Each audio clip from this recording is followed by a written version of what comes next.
Today, I'm pleased to make a truly historic announcement in our battle against the China virus that will save countless lives.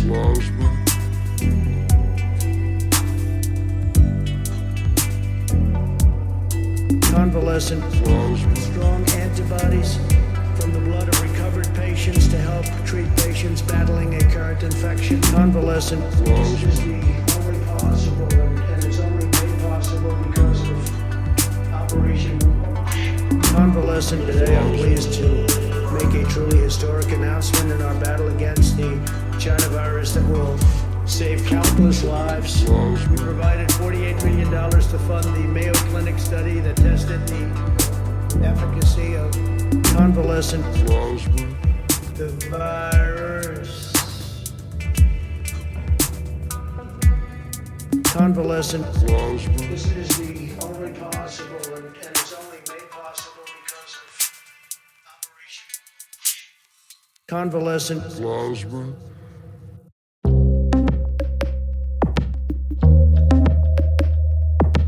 I have with me David Pakman. He is a progressive host and executive producer of the nationally syndicated radio and TV program, The David Pakman Show. And I wanted to talk to David Pakman. He is a beta male. David Pakman. He is a beta male. The beta male. David Pakman. He is a beta male. David Pakman, he is a beta male. The beta male. Can you remind the audience, when you talk about being a beta male and being an alpha male, what are we talking about here? There are males, most men today. Yeah. Male, they think and act like a woman. They are emotional. They are mentally off. They have no logic. And that's a beta male. They go along with homosexuality. Hold on, whoa, Jesse, we gotta, that's a lot. LGBTQ. That's a lot, They hold on. agree with everything that's wrong. Abortion, they think and act just like a woman. A beta male does. But a non-beta male doesn't, because he's a logical thinking. And they're controlled by the darkness of David Pakman. He is a beta male. David Pakman. He is a beta male. The beta male. David Pakman. All right, there's too much going on to keep going with that silliness. Welcome. I'm glad you are joining me. We are expecting that somebody very, very soon is going to be the first to say that Joseph R. Biden Jr. has won the 2020 presidential election. And I want to make sure, but we have so much to discuss today. But before we get into it, I don't want anybody to be at all confused. This race has been called by Decision Desk HQ. They are a completely legitimate, reasonable, and trusted source of election data. This race has been called for Joseph R. Biden Jr. with 273 electoral votes. They have given Joseph R. Biden Jr. Pennsylvania. That is it. With Pennsylvania, nothing else matters. They're not even giving him Arizona yet, which Fox News and the Associated Press feel good about.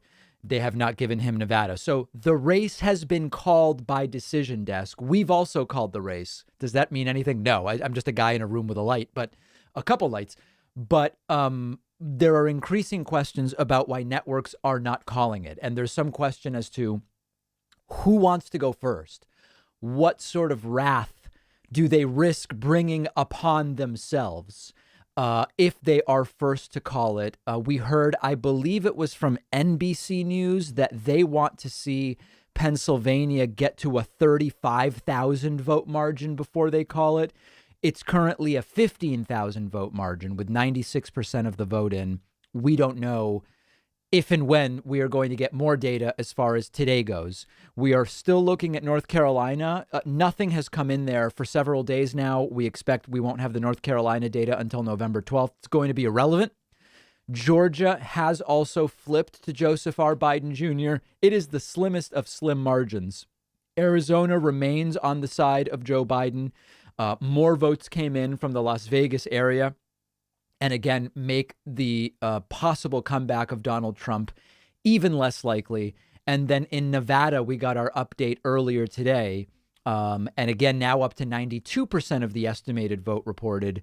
Joe Biden winning by 20 and a half thousand votes, 1.6%. And again, you start doing math. What would it take to reverse the results? First, Trump would have to pull even and then ahead.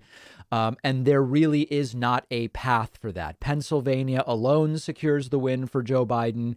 Certainly with Arizona and Nevada, it gets even bigger. And with Georgia, in fact, maybe I even have it here. With Nevada, Pennsylvania, not North Carolina and Georgia, you're talking about 306 electoral votes. And that would be a bigger win than Donald Trump had in 2016. So it is a matter of time, and we don't know who will be the first network to call it. But the news is this has been called by Decision Desk HQ for Joe Biden, now with a popular vote lead of 3.872 million votes, 3.872 million votes. And of course, if this was popular vote, Trump would have lost already definitively and very, very clearly. If this were popular vote, Donald Trump wouldn't even be on the ballot because Hillary Clinton easily won in 2016. But alas, it is not. Now, let me say just one thing about that. For people who have been contacting me and saying, David, people say Trump had 306. I thought Trump had 304 in 2016. Did he have 306? Oh, people are saying 306. Oh, I've been having a 304 goal of website members and Twitch subs because I thought, well, let's make it 306. Okay, we've updated that. Thank you. I appreciate the too faithless. Oh, okay. Yeah, that's an important detail. So listen, there's a lot of people saying, will Joe Biden eliminate the Electoral College? He will not. Joe Biden will not do it because it's not up to Joe Biden. If people really want to understand what I think is the most plausible path to a national popular vote, go to nationalpopularvote.com. The idea of the National Popular Vote Interstate Compact is as follows. Any individual state can award their electors however the hell they want. So, for example, the state of Ohio could say, we will give our 18 electors to whoever wins the popular vote in our state. But the state of Ohio could say something different. The state of Ohio could say, we will give our 18 electors to whoever wins the national popular vote. If enough states say, we will give our electors not to the winner of our state, but to the winner of the national popular vote, you have a de facto national popular vote. Now, as of right now, this has been enacted in, national popular vote has been, as of July 2020, it has been enacted into law in 16 jurisdictions possessing 196 electoral votes. Okay. You need an additional 74 electoral votes worth of states to say, hey, instead of giving our electors to whoever wins our state, we will give them to whoever wins the popular vote. And then without any constitutional amendment, without any congressional action, without any of it, you have a de facto popular vote. Now, there are states, if you look at the orange states, those have passed a national popular vote by one legislative chamber, meaning they are halfway there. That includes Virginia, North Carolina, Maine, Michigan, Minnesota, Arkansas, Oklahoma, Arizona. Now, I don't know if that's enough. 28, 32, 50, 60, 67, 77, 78.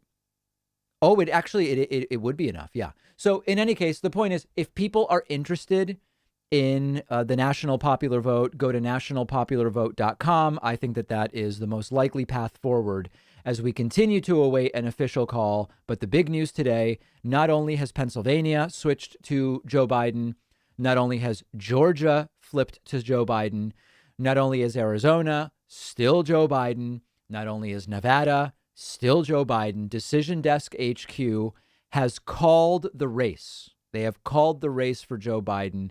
I have called the race for Joe Biden. Now, I want to set expectations for people.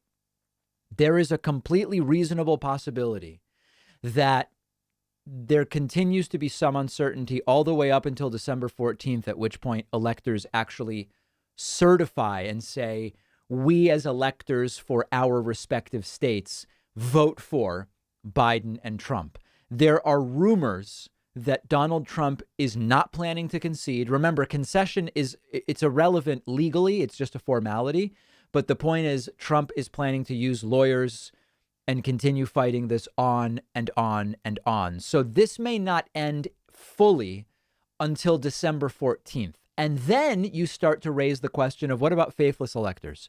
What if Joe Biden doesn't get any of these other states and gets exactly 270? If Pennsylvania goes Trump and Georgia goes Trump and, there you go, and Biden has 270, what if two electors from, I don't know, Virginia vote for Trump on December 14th?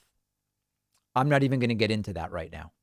But that is one of the, and as people are pointing out, faithless electors could go both ways as well. There's always the possibility that there will be Trump electors from Texas, for example, where it was very, very tight until the very end. And still for Texas, it's quite tight. What if two Texas electors go for Biden? That could happen on both sides for sure. Or they vote for Kanye, as people are mentioning in the chat, or whatever the case may be. All possibilities. All possibilities. But this is essentially over in terms of logic. In terms of bogus legal challenges, it may continue. Joe Biden and Kamala Harris scheduled to address the nation tonight at, where is that stream? I had a stream going there. Here it is. Scheduled to address the nation at 8 p.m. Eastern. I don't plan on streaming that long. I will not I will not be here with you fine folks in 3 hours, but that is scheduled for later today. All right. So we've got a lot of things to discuss here. Super chats are coming in very, very strongly. Johnny Minogue liked the statement from the mayor of Philadelphia. I actually have that. I tried to have, I know people think like I just sit down and start streaming random stuff. I actually do try to be prepared. So I tweeted this because I wanted to have it ready. Here's the mayor of Philadelphia with an admonishment for Donald J. Trump. You know, I think what the president needs to do is, frankly, put his big boy pants on. He needs to acknowledge the fact that he lost, and he needs to congratulate the winner, just as Jimmy Carter did, just as George H.W. Bush did, and frankly, just as Al Gore did. And stop this and let us move forward as a country. And that's my feeling. I doubt he'll listen to me, but that's it. Beautiful message from Mayor Jim Kenney, Democrat of Philadelphia. It really is time for Trump to put on his big boy pants. And by the way, we are working on some really good compilations. Producer Pat, hold on a second. This is Producer Pat had this great idea. Producer Pat is going to be making a compilation over the weekend of Donald Trump and Fox News complaining about how Hillary didn't accept the 2016 election. So we've got a powerful compilation coming for you guys by next week. And Producer Pat also wants to do, oh, hold on a second. Wait a second. We've got to do a ban hammer. Sorry, guys. People are getting really upset, so we're having to ban a lot of people, unfortunately. Producer Pat also is going to do a compilation of Trump talking about people being losers, which he hates, people losing like a dog, as Donald Trump says, all of that stuff. So we're going to have that compilation for you guys next week as well. The other compilation I think we should do is one of all the grifters. I am not going to name anybody, but all of the grifters who over the last few weeks have made YouTube videos like Trump landslide impossible to stop. The mistake Joe Biden made, which sealed an explosive, inevitable victory for Donald Trump. We're going to put all of those together, and I actually need you guys' help with that. You guys's or y'all's help, I guess we could say, with that. And we are taking submissions for that compilation. You can use the contact form at davidpakman.com for that as well. Okay. Let's see who else. Let me just do a couple bans over on YouTube. Wow. I've already banned 2 people on Twitch and 1 on YouTube. Moderators, let's be on alert because these are sensitive times. People asking whether I put money on the election. No, I don't bet on stuff. I mean, listen, I bet on the show doing well in our coverage. by planning to, do wall-to-wall coverage, daily streams. That was the bet I made. It was a work bet, a very strong work bet. Other super chats coming in. Taylor says, David, you didn't talk about Trafalgar Group's polling Monday. They were the only ones who saw this coming. They were pretty spot on. Yeah, I don't know anything about Trafalgar Group. Maybe next week I'll have time to look at that, but I just don't know anything about it. I just know it's sort of like a right-leaning poll.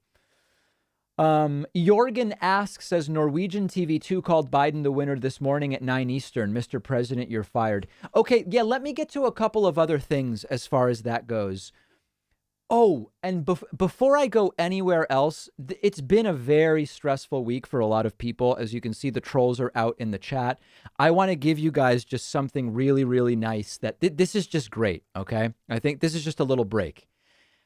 Here is Sumo the boxer dog, okay? This is a dog that was reported to me, loves the show, is enraptured by my voice, okay? This is just a nice thing.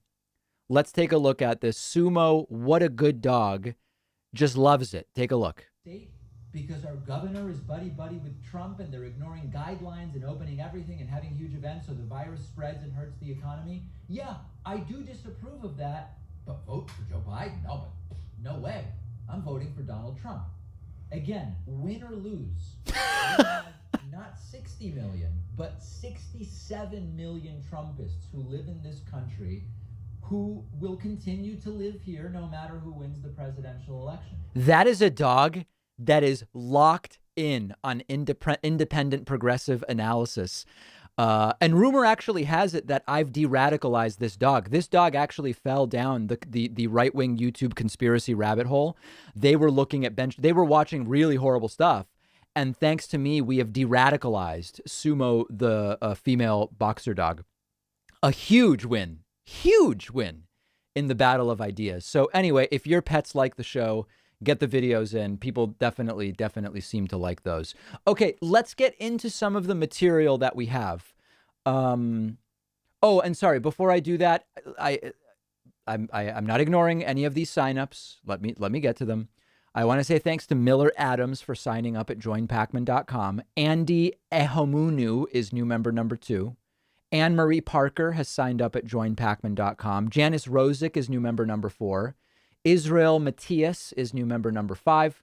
Edward Roding, number 6.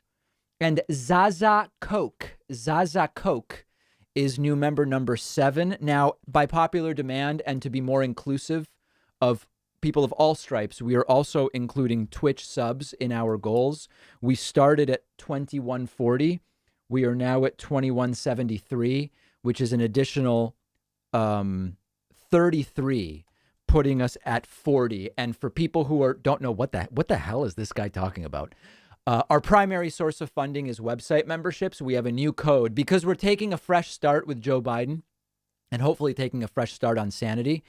Our coupon code Fresh Start will apply to any membership at joinpacman.com. It's 70% off. And a huge thank you to a chess grandmaster, Benjamin Feingold, who just subscribed over on Twitch. And Ben and I, very, very soon, Ben is going to try to raise my chess skill level, my rating, from 905 to 915.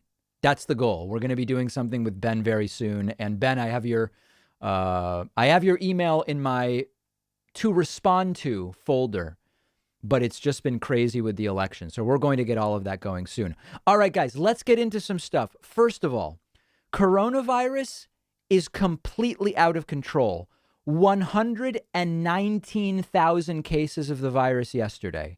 99,000 cases of the virus today. Joe Biden immediately needs to start a parallel, or you might call it a shadow, coronavirus task force. Fauci, I think it's complicated with Fauci because he technically still is a government employee. I don't know. I would love to see Fauci on it. Starting Tuesday or wherever, Joe Biden should just take a lead on this. Joe Biden should start calling governors and saying, Governor, let's do a mask mandate. I'm not coming in and violating federalism. I'm just saying, let's do a mask mandate. have Fauci speaking to the nation 2, 3, 4 times a week. We have to do it because this is swirling completely out of control. As you can see here, look at these numbers. These are just disgusting numbers. This is what Trump wishes his polling looked like. Unfortunately, it's coronavirus cases. And I think folks are saying that these numbers today don't even include Texas. Is that true? Where is Texas? No, I think they do. Oh, I'm sorry. It's at the top of the list. It is without even including Texas. You're absolutely right. So what I would like to see from Joe Biden is, of course, start to put together a list of executive orders that you will file on day one to start dealing with the Trump fiascos. Whatever you can undo by executive order, have the list ready.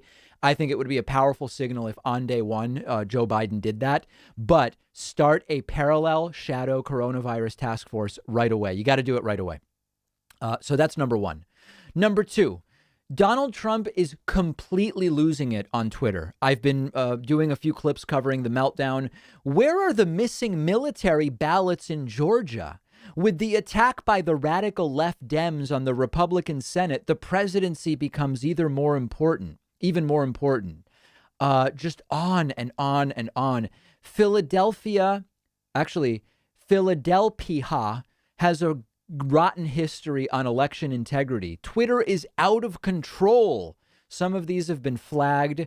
I easily win the presidency of the United States with legal votes cast, blah, blah, blah, blah, blah, blah. And what's going on now is, let me find where I have this tweet. Here it is. Here's what's going on now. Trump has told people he has no intention of conceding the election, even if his path to victory is effectively blocked.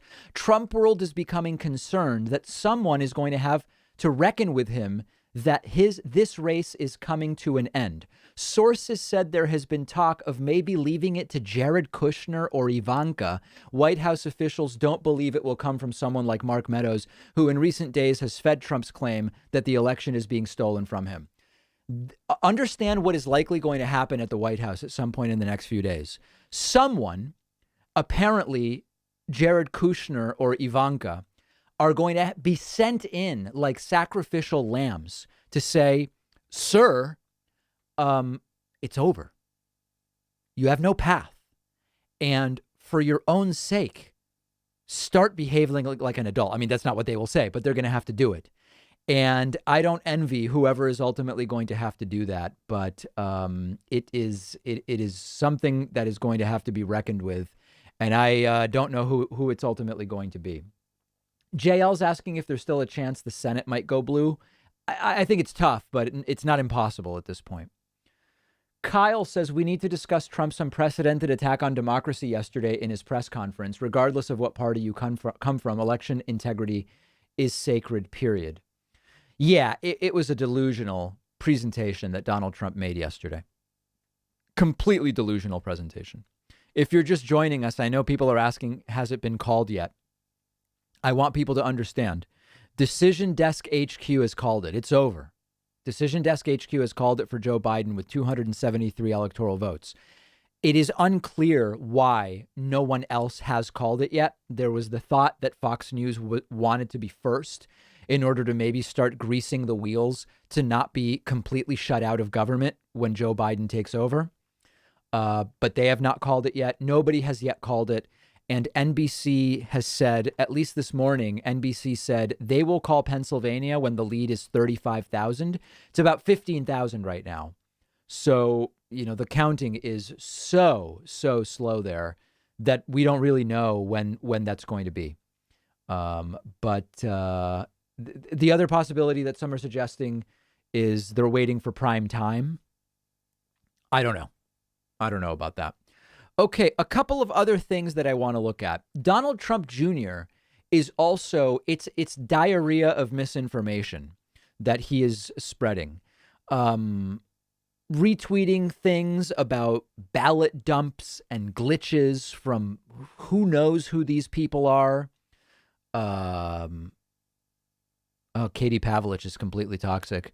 Retweeting Kayleigh Maganani, who is retweeting Mark Levin, all caps insanity. Alum Bakari talking about Facebook. I mean, it's like he doesn't even know what to do links to town hall about, who even knows backdating ballot out. I mean, understand all of this stuff is completely not based in reality. Don Jr. tweeting about statistical impossibilities as if he has any understanding whatsoever about statistics. I mean, it's just crazy stuff that he's tweeting. Some video from a guy named Ian Miles Cheong. It's just all day. Jack Posobiec, another conspiracy theorist. It's never ending. It's never ending stuff. He's retweeting Dave Rubin.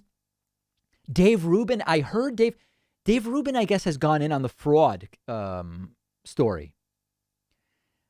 More Posobiec retweeting James O'Keefe, who has James O'Keefe ever done a non-debunked bombshell? Every bombshell I remember from James O'Keefe has been debunked. Retweeting Charlie Cork. It's never ending. So that's Don Jr. That's been his last couple days. We did the Caitlin Collins thing. A couple other video clips. So you've got to see some of these videos. Aaron Rupar is all over this stuff. Here is Jonathan Turley saying that, listen, even if there's no evidence of irregularities, if we start doing recounts, maybe then we'll find irregularities. Well, what? A completely indefeasible, it's an unfalsifiable claim. Okay, take a look at this. And I think that if the situation was reversed, we would have a demand for recounts. The thing about recounts is they don't move a lot of votes, but there is one difference this year. Recounts can show irregularities. And since this is a very irregular election to begin with so many mail. Remember, it's irregular because Trump preemptively said he would only accept the results if he wins. That's the irregularity. Voting. It may highlight common problems like the ones being alleged in Nevada that come out of recounts. Understand that when they say, if we start doing other things, it's conceivable that alleged problems will turn up. Well, so what? You're saying unproven, that we may find more unproven allegations similar to the unproven allegations already made. Come on, guys. Come on. Okay. Fox News, I guess, starting to say, it wasn't quite so good what Donald Trump said the other night when he claimed victory. And each one of these states, especially Georgia, you have a Republican governor and a Republican secretary of state. They are coming out and briefing. They have not seen widespread fraud as of yet. If you're finding things, they're probably going to look into it because there's going to be a recount. But for the president to come out the other night and say definitively in that press conference that Democrats are stealing the election, that there is fraud, doesn't that hurt the system overall? Even if he believes it. So understand, we are not now to praise Fox News. They are still the complete and total, trash central. But they are starting to position themselves not to lose access to the White House and the president when Joe Biden is inaugurated. That's what Fox News is now doing. You have to understand their main priority is one of self-preservation. Here is Republican Majority Leader of the Pennsylvania State Senate, Jake Corman, saying he's not aware of any irregularities in Pennsylvania. Now, the integrity of this election is called into question. I don't have any evidence of any misdoing, but all their actions is leading to wondering why they didn't want people watching this process, didn't allow poll watchers in the pre-voting. Yeah, so he's not aware of any problems. What else do we have? Hold on. More from Jonathan Turley. Because at the end of the day, Donald Trump is the president of the United States, and he may have the greatest moment of his career in bringing us together, even if it's in a concession speech. Yeah. Trump's going to unify the country any moment. Can you believe that? This was Fox and Friends this morning. Then we'll get away from this. Despondent. Fox and Friends completely despondent here, and not pleased by what we are seeing. Major turn of events overnight. So that's that. Okay, let's look here. This is Rudy Giuliani's exclusive podcast episode released today, The Theft of the Century. Okay, are you guys ready for this? Let's take a look. It's Rudy Giuliani, and I'm back with you with Rudy's common sense on this should be good. An extraordinary period of time. This election, of course, has been the most unusual in American history. Right. Now it's going to be the most unusual election count in American history, probably challenging Bush v. Gore. Let me tell you my experience. I've been here in Washington, D.C. for a number of days. Seems to have ink all over his left thumb. You guys see that? To deal first with the aftermath, the last couple of days of the election. Actually, and on both legal thumbs. matters that hang over. When I went to bed, which was very, very late on Tuesday night, Wednesday morning, I'd say around 3 or 4 in the morning, I was quite confident that President Trump had won re-election based on every... Well, right, again, so this is something they do. They use in misguided prior beliefs to justify continue. Listen, I was wrongly thinking Trump won it on Tuesday night at 2:30 in the morning when he announced it. And clearly we now have to base everything on my incorrect assessment from Tuesday night. It's meaningless. Criteria that I knew from prior elections, which go back to really with any experience, John Kennedy's, and before that as a child, I remember Eisenhower in 52, so. Yeah. I'm not a baby. And he had won, and I'm gonna tell you how he had won and what they hadn't called. They hadn't called Pennsylvania for him as of that time, and it was only... So this is 20 minutes long. Let's just skip ahead to see what else he's doing. I want to see if at any point he picks up, oh my God, wait a second. What is he? Oh my God, is he advertising cigars? Hold on. They cut to an ad here. Let me look at this. Tell me they're not corrupt. Tell me they're not corrupt. This is a good time to take a break. If you want a good cigar, go to a good cigar shop. You want the best, go to Famous Smoke Shop. Let Famous Smoke deliver your favorite cigars right to your doorstep at America's lowest prices. Famous opened in 1939 as a small shop in New York City. Oh my God. Today, it's the largest. Okay, so he comes back from advertising cigars, I guess, to wrap up the fraud story. Ballots.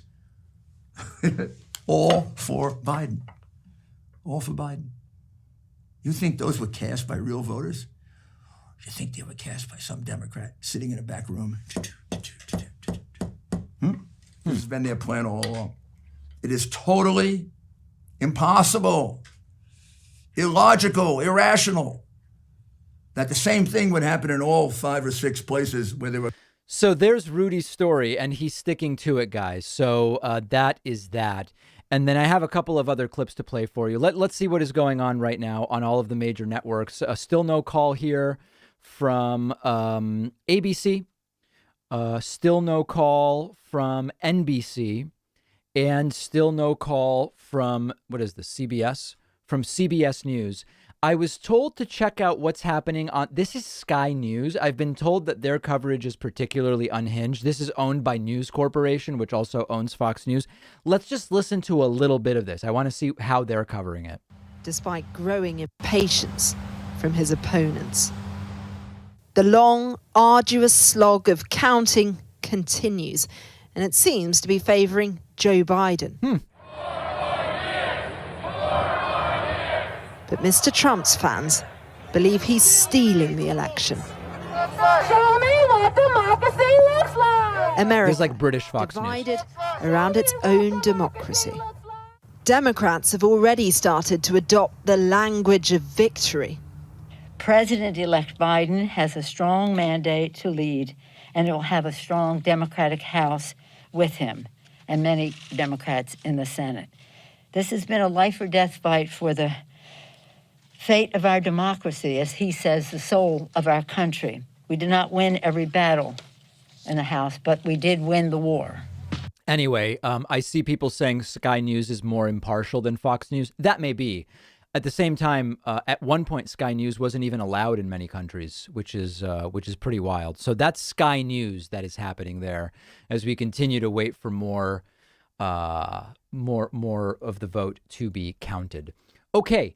Let me get just a quick update on, I know a lot of people are saying, David, you missed my membership. I did not miss your membership.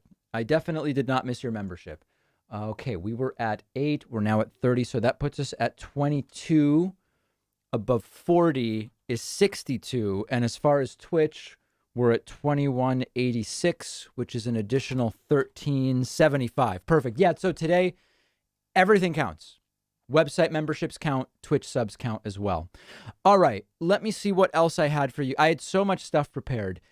This is David Bossie, a former Trump deputy campaign manager, telling a black guy that he's out of his cotton-picking mind. Let's take a listen to that. Final point, David. All right, you said that about David. Michael Hayden posted a picture of Auschwitz.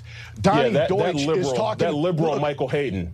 Yeah, that screaming liberal Michael Hayden. You're out of your cotton-picking mind. Cotton-picking mind? Let me tell you something. Let me tell you something. I got some relatives who pick cotton. Okay, and I'm not going to allow you to attack me like that on TV. I'm not out of my cotton-picking mind. You're out of your mind. You're out of your mind. He said you're out of your mind. Gentlemen, we're going to leave it right there. This is ridiculous. This is what's gone on in America. This is what we're about.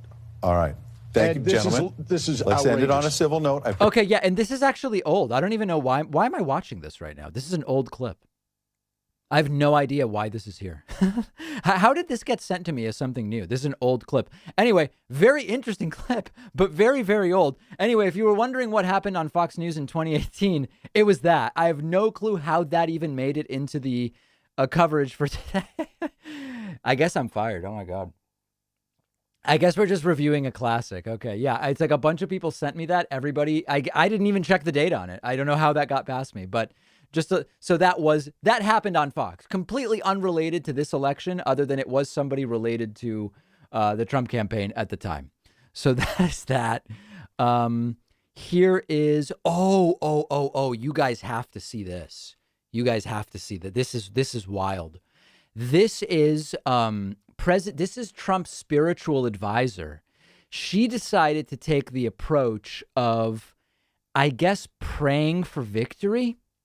This was yesterday. This should be an emote. This should be a song if Joe Woodward is watching. Take a listen to this. Strike and strike and strike and strike and strike and strike and strike and strike and strike and strike until you have victory.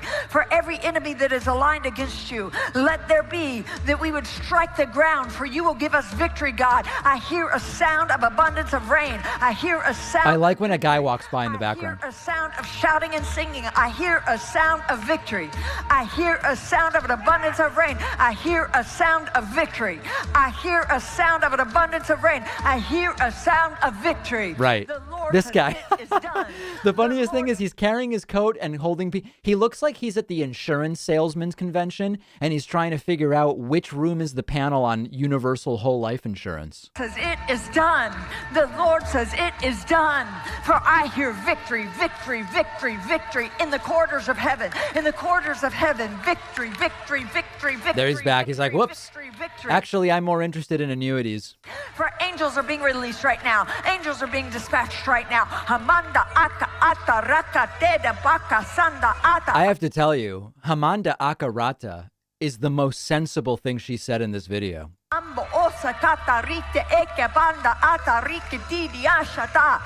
angels have even been dispatched from Africa right now. Africa right now. Africa right now. From Africa right now. They're coming here. They're coming. Okay, anyway, this continued. Divide every demonic confederacy against the election, against America, against that who you have declared to be in the White House. We break it up in the name of There's this guy. Can somebody actually explain to me, what is the guy in the background doing? Like, what I know we're joking. Like, why is he walking by like that? Does anybody understand? I've never been to a church like this. I really don't understand why he there. Oh, there he goes again. Why is that guy there? He's next. Okay. And I guess this insanity continued today as well. This was another one. Push back every agenda that would release a premature satanic agenda in the name of Jesus. Anything that would be of an antichrist spirit. Oh my God! Every detail is beyond satire. Like there's a guy with a 45 jersey who's I guess praying. We break it right now in the name of Jesus. Every Antichrist spirit, we break it right now. Every Antichrist agenda that is being pushed, we break it, we override it, we overturn it, we overturn it, we overturn it in the name of Jesus right now. God, we just declare that you will keep the feet of POTUS in his purpose and his position right now. Right. We stop and we override the will of man for the will of God. Now, what happens when Trump finally is deposed? If you sit down Paula White and you say, Paula, listen, you know, you did the prayer and Trump didn't win. Do you think that it's because God isn't listening to you because you're bad? Or did you not do the prayer correctly? Did you not do enough prayer? Was it a demonic thing? Did Joe Biden have like the power of Satan counteracting it? Like, what would be the explanation for when that insanity doesn't work? I'd be very, very curious to know. And I don't know what it is that she would say. Okay, let's see here. Oh, this is a genius idea. This is perfect. Someone please Photoshop the walking guy in the background to be David. That's brilliant. If there's people who are good at, you know, elements of graphic design, if you can make it so that I'm the guy walking behind her, I think that would be absolutely hilarious. And extra points if you are able to integrate one of Joe Woodward's songs like Plasma or David Pakman is a beta male or something like that.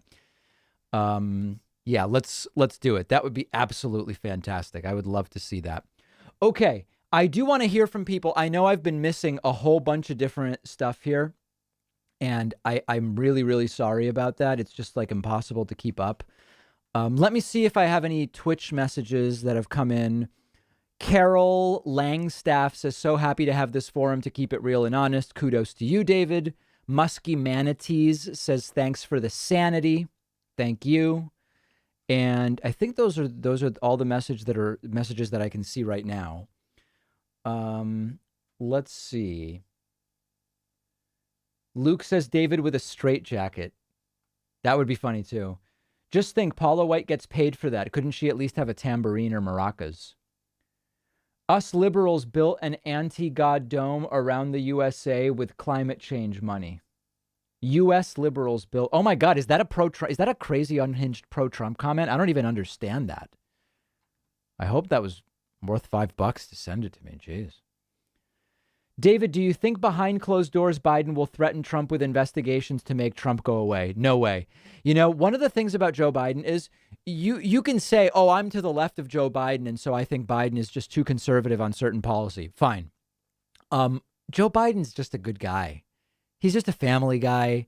He's a guy who suffered tremendous loss in his life, losing his first wife and a daughter, and then losing a son to cancer. He's just a normal, good guy who relates to people in a normal way. I believe that Joe Biden, even after all the sleepy Biden, Joe Biden has dementia stuff. If Trump calls Biden and says, I concede, Joe Biden would say, I really appreciate that, Mr. President, and I look forward to working with your team. Like almost to a fault, Joe Biden would do that. Joe Biden's just a nice, normal, good guy. And that's it. It's not a political assessment. It's a personal assessment. He would say, sir, I appreciate you calling me. Thank you so much. That's not a policy. People are saying, but the war. I'm not talking about that.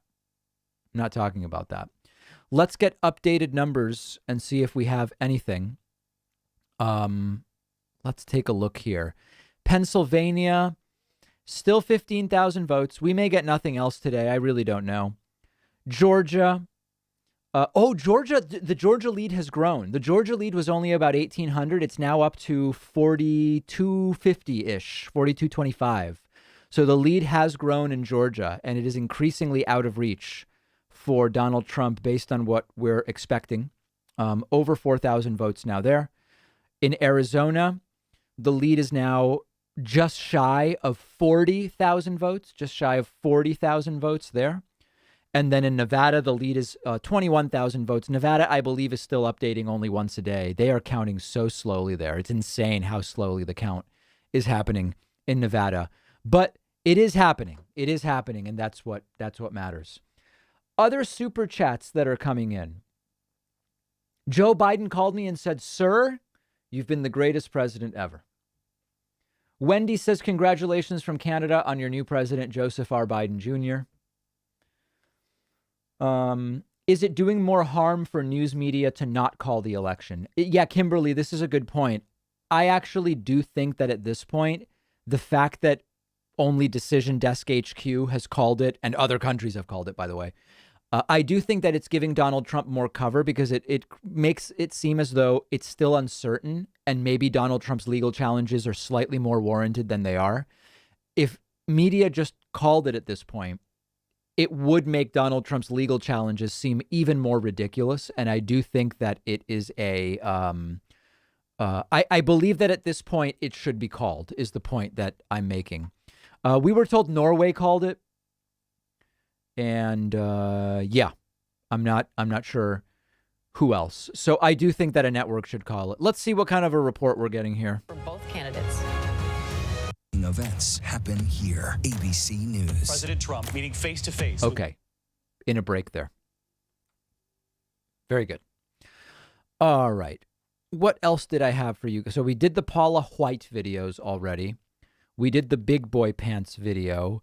I don't want to go back. Yeah, yesterday we got some of that video from, what did we get from Steve Bannon talking about beheading Fauci. And I guess Steve Bannon has been permanently banned from Twitter. I believe his YouTube channel has been taken down. He deserves to be banned everywhere. He deserves to be banned. But yeah, Steve Bannon suggesting that Fauci and the FBI director both be beheaded. And he's been banned a number of different places. Oh, and yeah, Steve Bannon, as many of you might know, Steve Bannon was recently arrested while on a yacht and taken into custody by authorities. His lawyer, I guess, is bailing on representing him because of his inappropriate comments. We are led to believe, although I don't know that that's actually been said. But can you believe that? Just insane. Insane guy. Okay, I want to say thanks to a few more. Hold on, 37. No, it doesn't make sense, actually. 33. Oh, okay. I do want to say thanks to the 3 additional people who signed up on my website, putting us at 78. Also on Twitch, an additional 14, putting us at 2,200, and a total of 92. I very much appreciate that. Other super chats coming in. They said they were going to update in Nevada twice a day. Okay, yeah, the last I had heard was once a day. It would make sense that they start updating more than that. Michael says, I really wish the country would amicably split apart already. Let leftists live how they wish, let rightists live how they wish, and just let it be. Difficult thing to do. Difficult thing to do legally. Dr. Chakoseki from the David Pakman Show Radiology Department says, how long before staffers stab Julius Caesar in his bulbous mango back? A2 Frutus. Yeah, I know you're kind of joking, but Caitlin Collins is reporting that there's a discussion happening at the White House right now about at what point does someone go in and tell Trump it's over, and who is it going to be? And the speculation is that it would either be Ivanka or Jared Kushner. It would be one of the two of them.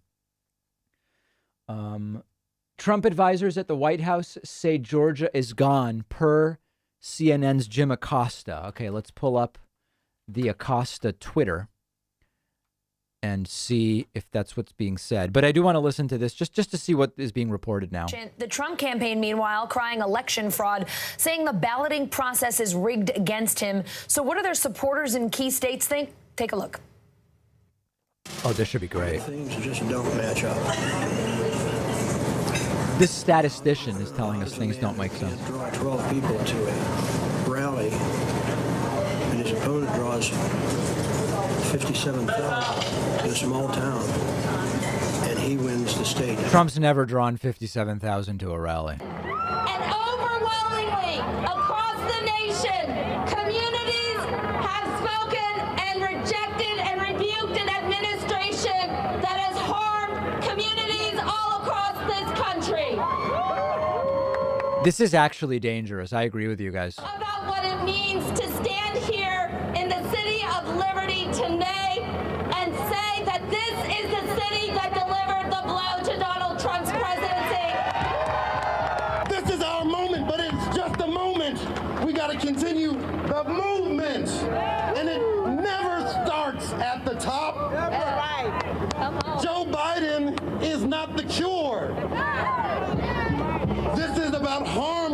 election. Why are you out here? I'm out here today because I really firmly believe they're stealing this election. I've seen Trump signs everywhere around Arizona.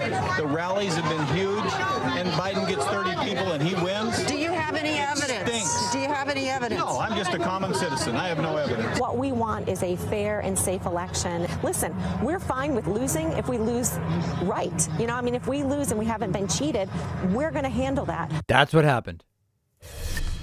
Joe Biden currently leading in Pennsylvania, Arizona, Nevada, and Georgia. This race could not be any tighter, particularly in the Peach State, where Joe Biden has a slight edge, 0.1%. He's ahead by just over 4,000 votes there. President Trump is ahead in North Carolina. What this tells us, this race is not over just yet. So what are the candidates? See, I'm actually starting to wonder whether networks are doing this, not just not to piss off Trump necessarily, although who cares? I wonder if they just want to keep it going for ratings purposes, because people have been watching news like crazy. There's nearly 300,000 people watching this stream live. There's 200,000 people watching this stream live. There's 70,000 people. I mean, okay, we have almost 70,000 people watching our stream. Oh, not right now, but we have. I wonder if to some degree it's milking it as much as they possibly can. I definitely wouldn't put it past them. But I don't know. That's something that people have written to me about as well. Okay. Other super chats. Oh, we were in the middle of going over to Jim Acosta's Twitter. Okay.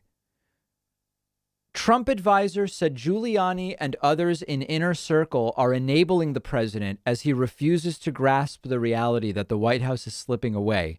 People are enabling him, advisor said, calling situation inside White House right now chaos. Okay. In the words of an advisor I spoke to a short time ago, Pennsylvania is the fat lady singing for Donald Trump, but they're having a devil of a time behind the scenes trying to convince the president that this is slipping away from him. So we're actually getting that exact same story from multiple different reporters, which is very, very interesting. Deputy Assistant to the President Geron Smith is leaving the White House, a White House official confirms. The official said Smith was already planning to leave. Okay. I'm looking at the Georgia thing. For the Georgia thing. There's a battle over strategy right now. According to a source close to the White House, Trump is telling people he wants to take these lawsuits up until December when the electors certify. Many around Trump believe it's over, but Trump is digging in, I'm told. Yeah, this is exactly what I mentioned at the top of the stream. Sources close to the White House said some senior officials inside the White House and the campaign are beginning to quietly back away from Trump in acts of self-preservation. I wonder if that's literally like slowly backing out of the Oval Office as Trump talks about suing people. As you can see there, in acts of self-preservation as the returns in Pennsylvania and Georgia indicate the president will not win re-election. Everything else is more than 3 hours old. Okay, that's pretty interesting stuff, if that is indeed what's going on. Kayleigh Marganani continues to just tweet ridiculous stuff. She was asking for a prayer group yesterday. I'm probably not going to find that tweet, but she's retweeting a lot of adjit trash, quoting Trump, stuff about Al-Qaeda. I mean, it's like just lunacy. The economy grew at retweeting the econ. Oh no, this is actually old. Oh, so she hasn't been tweeting that much. Yeah, did she delete the prayer call? She might have deleted it because it was so pathetic, saying who wants to do a live prayer group tomorrow. So that's Kayleigh McEnany.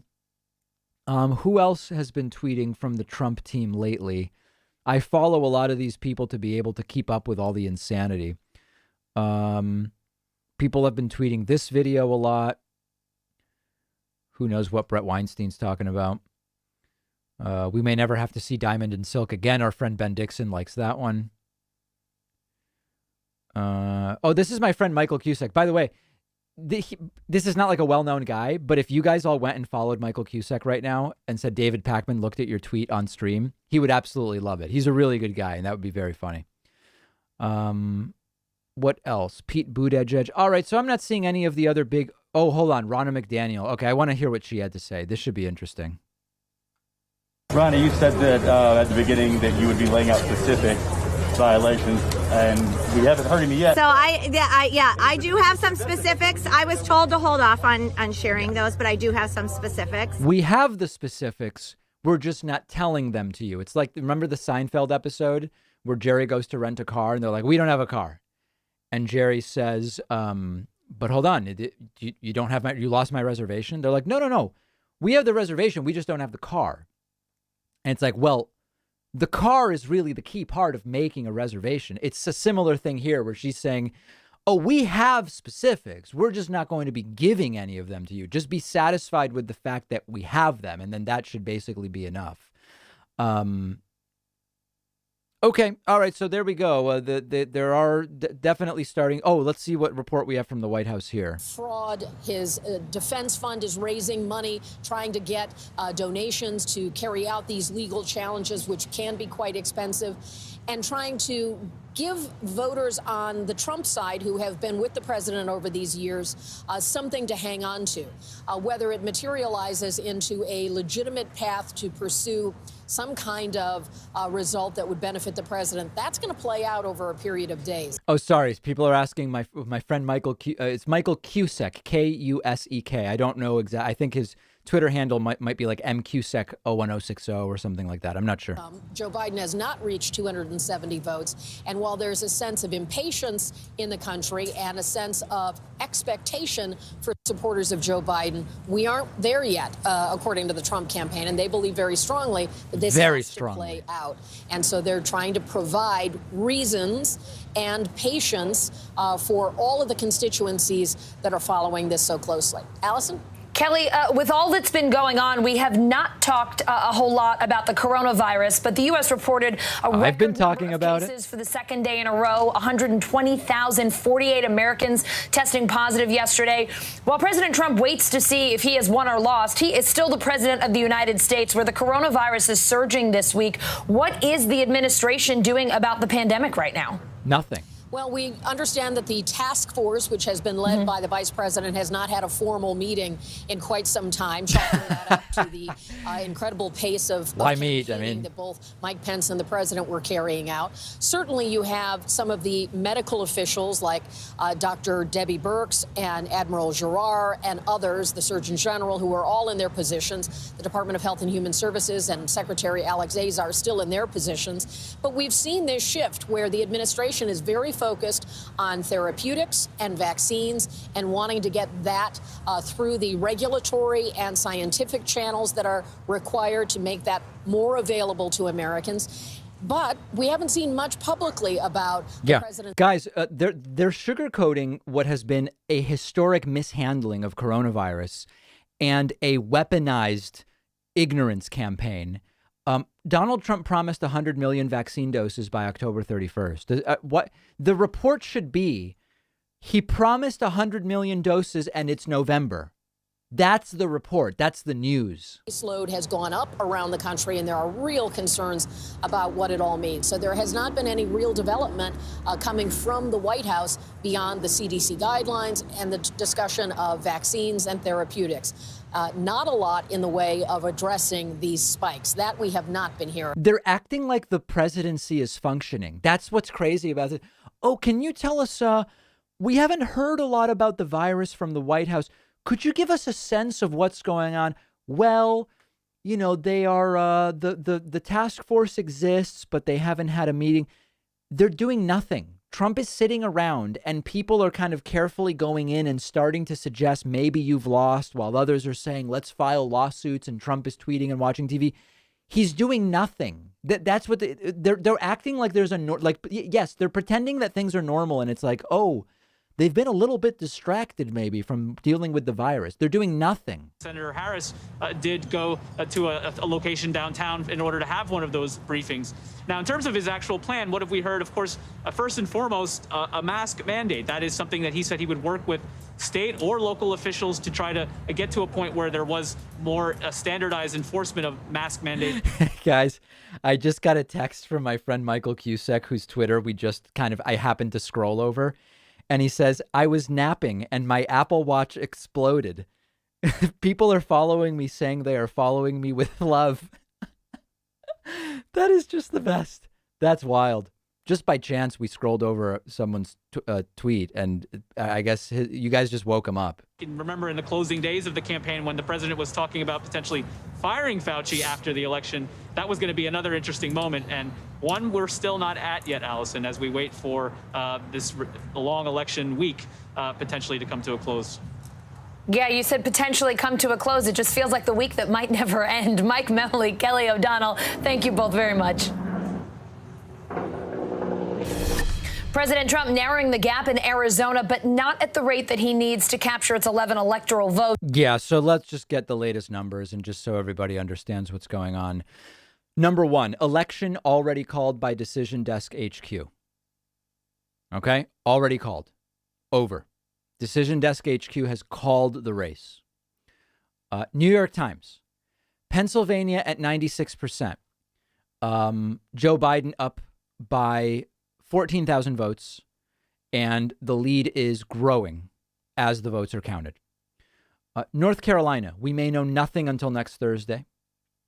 Georgia, Joe Biden is ahead, and his lead just grew in the last half hour or so from about 1,600 to 4,000. Arizona has already been called by the Associated Press and Fox News, although the New York Times hasn't yet called it. They have it as a Joe Biden lead of 40,000, 39.4 thousand. And Nevada now with a Biden lead of 20,000 and change. Originally, Nevada was only updating numbers once a day. Someone in the chat told me that they are now going to be updating twice a day. So we're just going to continue to watch. All we can do is continue to watch that for sure. Okay, Charles says, I could not legally donate to the Biden campaign from Australia, so you're my surrogate. I thank you. Now, to be clear, that's a donation to the show. It would be against the law. It would be illegal for Charles to give me in fact, I think this is, what's the name of that Indian conservative guy? What is the name of that ridiculous dude? He was indicted for it. What's that guy's name? People tell me in the chat. I'm sure they will know. Dinesh D'Souza. Yeah, Dinesh D'Souza was doing exactly this. So anyway, thank you for the donation to the show. I'm not like you can even donate to Biden at this point, I guess. I mean, maybe you can. I'm not really sure. But that's certainly not going to be happening. Let's get an update from Arizona, see what's going on there. Arizona, about 140,000, 150,000 of those are here in Maricopa County. Now let's look at the county here, because this morning, the batch that was released, about 62,000 votes, was the best indicator that we have received yet of where this election here in Arizona is heading. Okay. In that batch, what we were looking for was to see if Donald Trump would win at least 59% share of that batch. Let me explain this a little bit, because if he pulled off that 59%, he would maintain pace that would give him the ability to either catch up or eclipse Joe Biden. Right. And why was this particular batch this morning important and informative? Well, it's because that batch is going to look very similar to the remaining 140,000 ballots. Right. These batches, the ones this morning, as well as the ones slated to be released tonight at 9 Eastern, and then the rest of the way, those were early ballots, mail ballots that were received by folks at home, but then hand-delivered on Election Day at polling places. Now, what was the result of those ballots that came in? They were closer to 53%.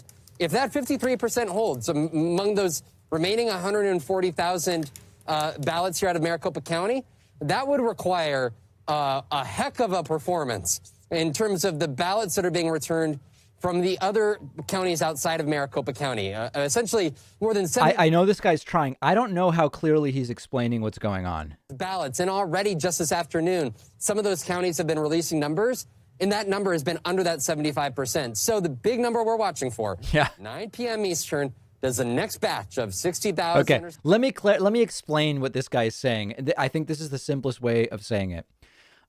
Given that Joe Biden is ahead in Arizona, Donald Trump needs to be closing that gap by receiving significantly more of the remaining votes than Joe Biden. What he is saying is, based on the numbers coming in, it would not be enough for Donald Trump to close that gap and surpass Donald Trump. Is that fair? Is that like just a cleaner explanation of what he's talking about? Like he's just not cleaning. He's not closing the gap fast enough, and he's going to run out of votes. Okay, people like that. All right, I'm glad I was able to clarify. Okay, very good. So we've got that and a few other things going on. Okay, somebody's sending me a live vote change platform. Let's take a look at it. It's a GitHub. I love GitHub. This is from the unofficial API powering the New York Times.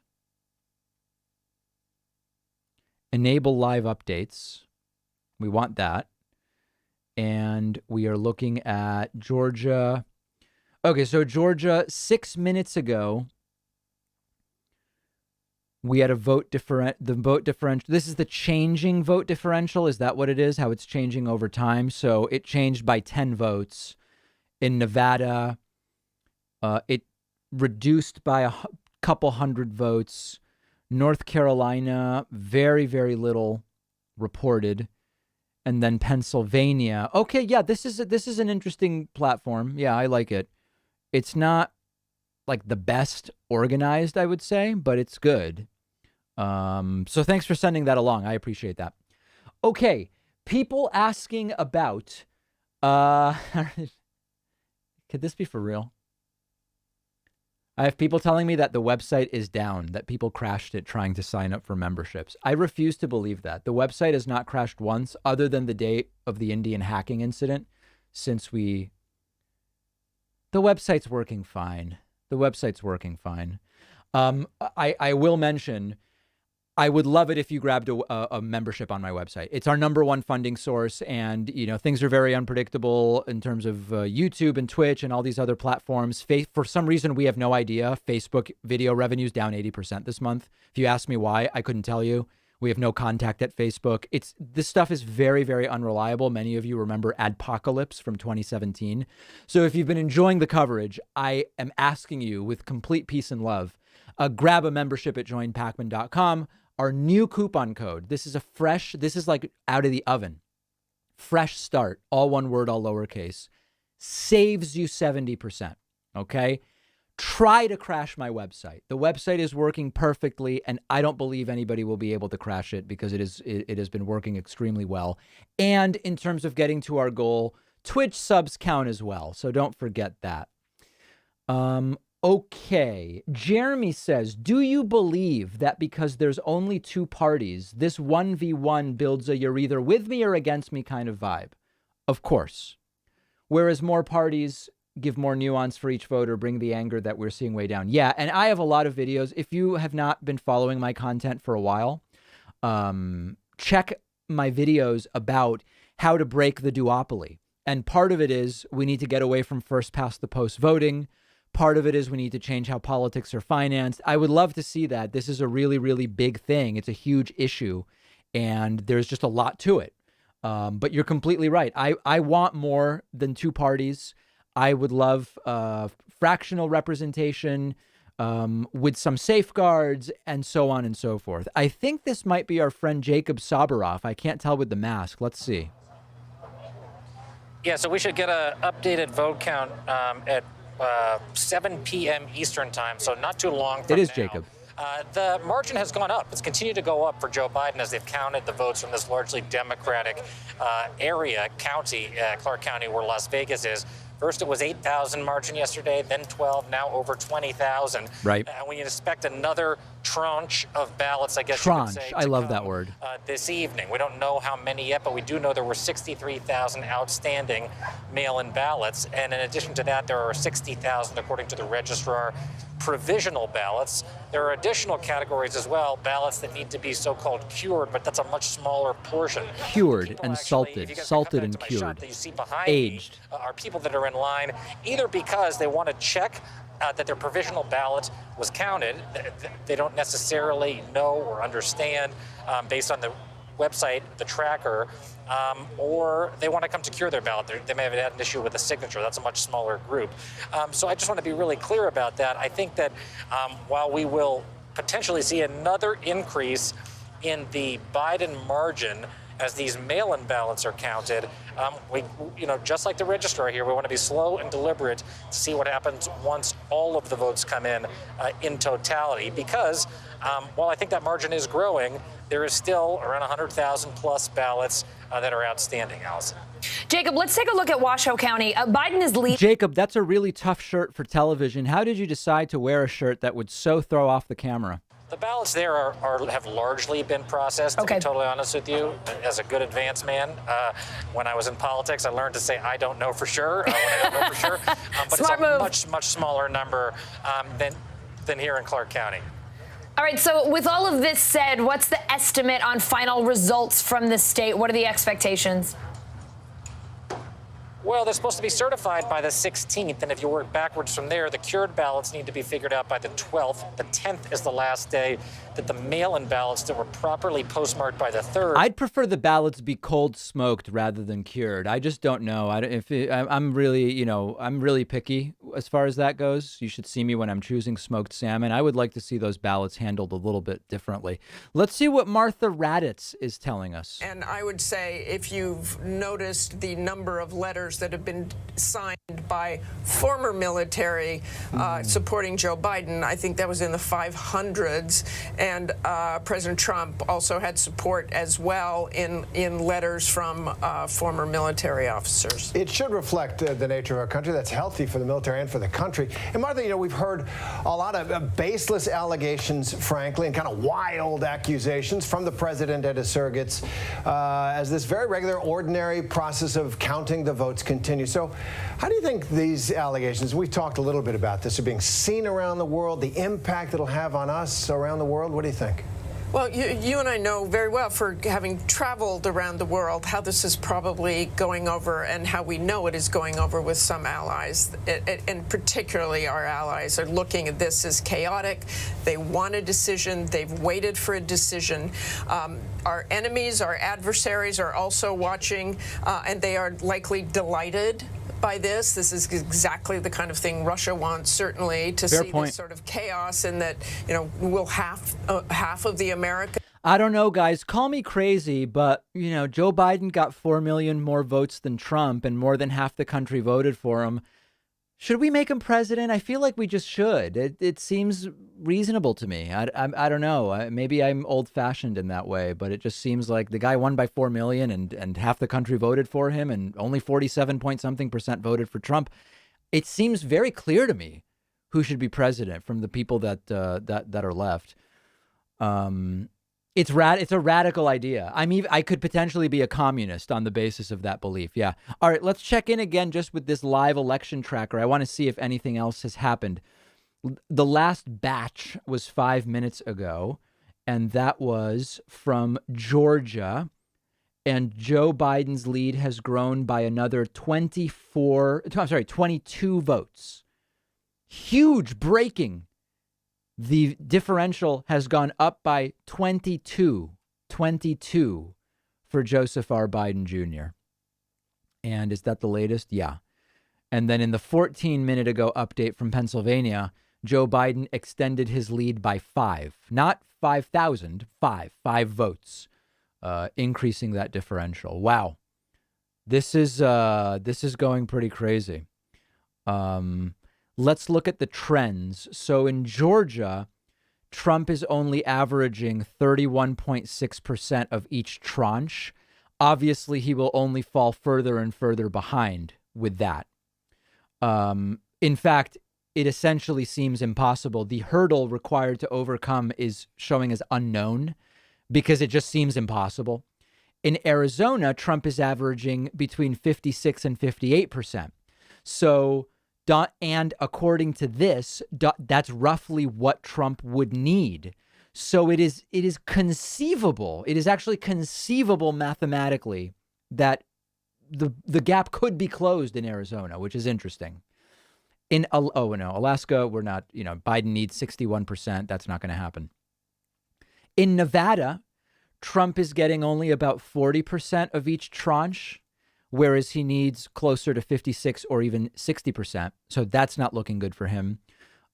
North Carolina, unlikely to go for Biden, as you can see. Recently, Biden's getting about 50% of each block, and Biden needs about 70%. So as I've said, I think North Carolina is done.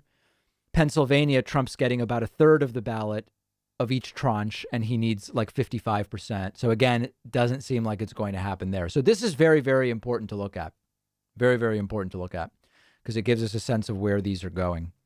All right, let's see what they're up to now. Tonight, Joe Biden narrowing in on that magic number 270. But President Trump is trying to block that outcome in the courts, his campaign filing a number of lawsuits. Let's check in with NBC News Justice correspondent Pete Williams and NBC News legal contributor Barbara McQuaid. Pete, the Republican Party of Pennsylvania asking the Supreme Court to stop the count of mail-in ballots received after Tuesday night. What can you tell us here? Right. So this is about that extended deadline between Tuesday night and 5 o'clock tonight. This was the deadline that was extended by an order of the Pennsylvania State Supreme Court in September. Right. The Republicans have always said this is illegitimate, that only the state legislature can change the election rules, and they've been attacking this in court. They've asked. I do think Trump is setting the record. Trump is setting this election is lawsuits filed in response to the election. Court has acted on this, first denying a request from the Republicans to put a hold on that state Supreme Court order, and then secondly, denying instant review on a fast track. So it's sitting there. And now the Republicans have said, we want you to issue a new order. The Secretary of State earlier ordered all the counties to keep those ballots separate because of the pending lawsuits over the deadline. Now the Republicans that want the Supreme Court. So I would like to see Trump actually file a ballot for each Biden voter, one ballot per Biden voter, file 70 million lawsuits. That would be really great. Check this out. Alabama police officer on Biden voters put a bullet in their skull for treason. A lot of people, Trump included, don't seem to understand what treason is. An Alabama police captain is under investigation after multiple complaints about a Facebook post in which he wrote that Joe Biden voters should be killed for treason. The Flomation, is it Flomation or Flomaton? That's a very unusual town name. Flomation police officer, identified as Captain Scott Walden, made the inflammatory comment in a thread about people who have voted for the former vice president over Trump. According to the news station, the initial post read, "The idiots that voted for Biden hated Trump enough to throw the country away. Thank the lying liberals and Democrats news media." Walden responded by saying they need to line every one of them and put a bullet in their skull for treason. Screenshots of the exchange were making the rounds on Facebook Thursday afternoon. As you can see here, the post now is not showing up. It was either removed or deleted. Chief Charles Thompson issued a statement late Thursday saying Walden's comment is under investigation. Due to today's high call volume of complaints, callback has been extremely hard to conduct. I plan to contact all callers soon. Oh, my God. Walden appeared to double down on his comment where he accused people of jumping on the gonna get them fired train. He argued he was referring not to Democrats or liberals, but to people charged with treason. Well, number one, I don't care who you vote for. Number two, the comment was about treason and what should happen to the ones who are charged for committing treason. No, this is the dumbest response. No one's charged with committing treason. It's ridiculous. All right. I'm being told that Donald Trump has tweeted. Let's see what Donald Trump has said 3 minutes ago. Joe Biden should not wrongfully claim the office of the president. He didn't. I could make that claim also. You did. Legal proceedings are now beginning. Oh, my God. Let me see if I can understand this. Joe Biden should not wrongfully claim the office of the president. Right, which he said, I'm not declaring victory. And Trump says I could wrongfully claim it also. Yeah, but that's exactly what he did. What a weird, I'm like confused by the tweet. Okay, I guess we have to, I guess I'm not going to understand it anymore. What a bizarre tweet to send. It's delusional. Yeah, it's completely delusional.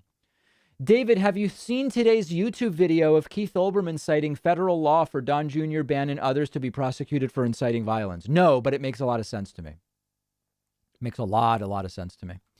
Let me say thank you to my new website members. We are now at 101 website members, which is 65 more than we had, putting us 65, 57, putting us at 157. Very special day in that we're also including Twitch subs, which are at 2227. That's another 27, putting us at 184. Very much appreciate that. Okay, guys, let's hear from some of you guys. All right. I'm going to open up the Discord phone lines at davidpakman.com/Discord. I want to hear from you.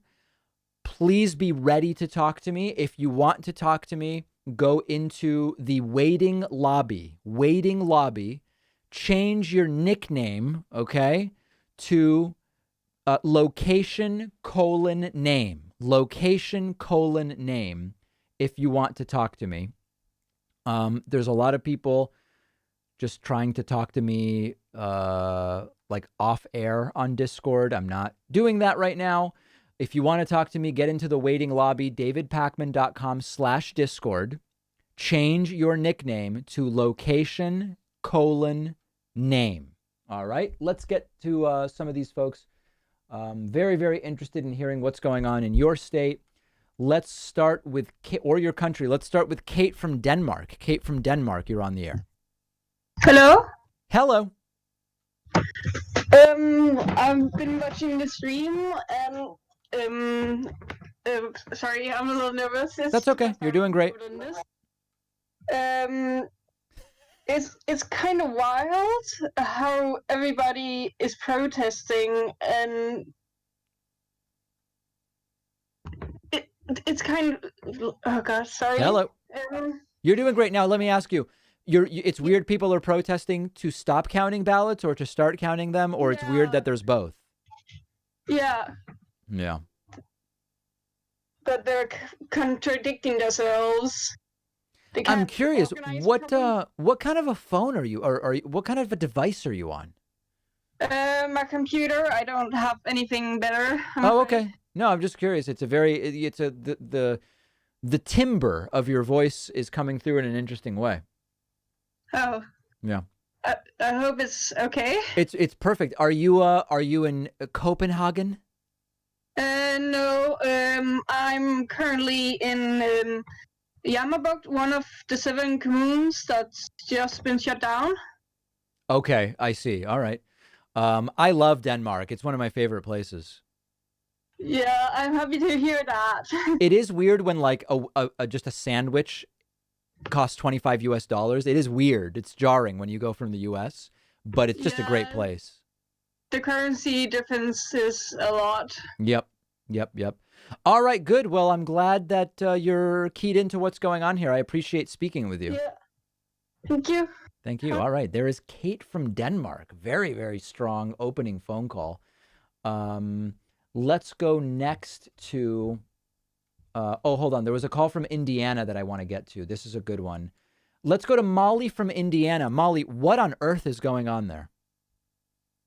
Hey, David. Hi. So I don't know if you've covered this already, but so I was just kind of thinking about this earlier because I was thinking that if Trump would have never ran for president, right, and put himself in the spotlight, yep. I mean, do you think that he would be, I don't know, facing all these criminal investigations and stuff like that? Of course not. No. So much of what the Trump family is likely to experience, including, the complete destruction of Donald Trump's brand reputation and possible investigations for the rest of his life and all of this stuff. He brought it on himself. I mean, at the micro level, he brought on a lot of the Russia stuff himself, the tweeting, the insanity. And there is no doubt that if Trump had never run for president, he would just be quietly continuing to make money and get, all sorts of different sweetheart loans from whoever. And there is no doubt about it. But you know what? That doesn't mean we should feel bad for him. He brought this on himself, and he does horrible things, and he deserves to pay for it. Exactly. So, yeah. I mean, when he loses, hopefully when he loses. Yeah. Do you think that they're going to go after him even harder now, or? I hope so. Listen, people have asked me, do I think Trump will go to prison? I don't. This is not a country that sends past presidents to prison. And I'm not saying Trump doesn't deserve to go to prison, or he does. I'm not taking a position necessarily. But this is not a country that does that. But I think there's no question that Trump could be tied up in court for the rest of his life. And that would be deserved, quite frankly. That would be beautiful. Yeah, it would be. Very powerful. Hey, what part of Indiana are you in? I'm in Indianapolis. Oh, okay. I flew in there when I went to northern Indiana about a year ago. Indianapolis seems kind of cool. I mean, you seem to have most of the things that any cosmopolitan American city has. Uh-oh. Can you still hear me? Oh, I'm sorry, Molly. I accidentally muted you there, Molly. I am very sorry about that. That's okay.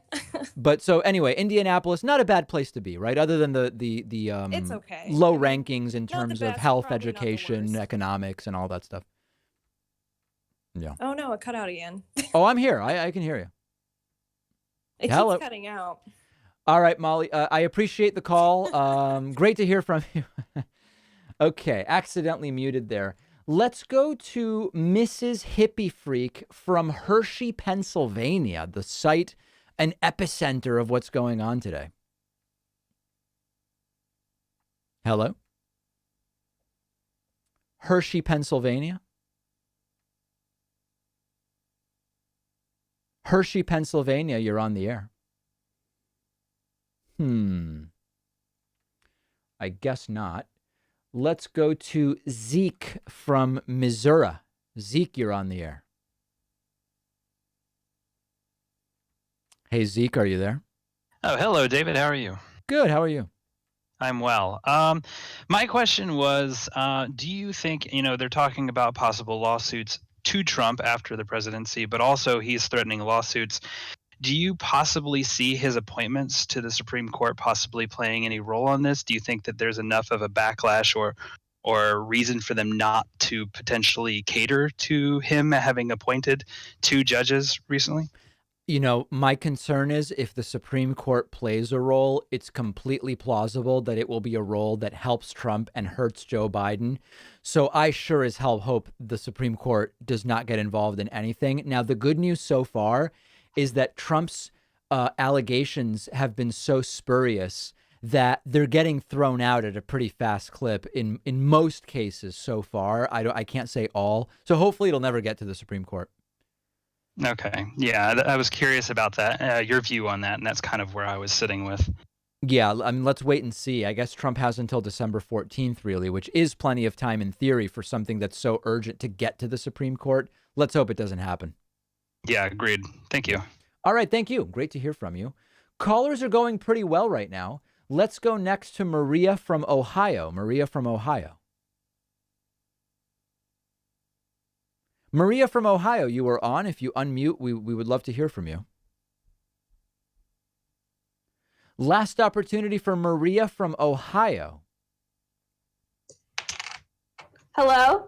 Hi, Maria. Hello? Hi, Maria. Can you hear me? Yes, I can.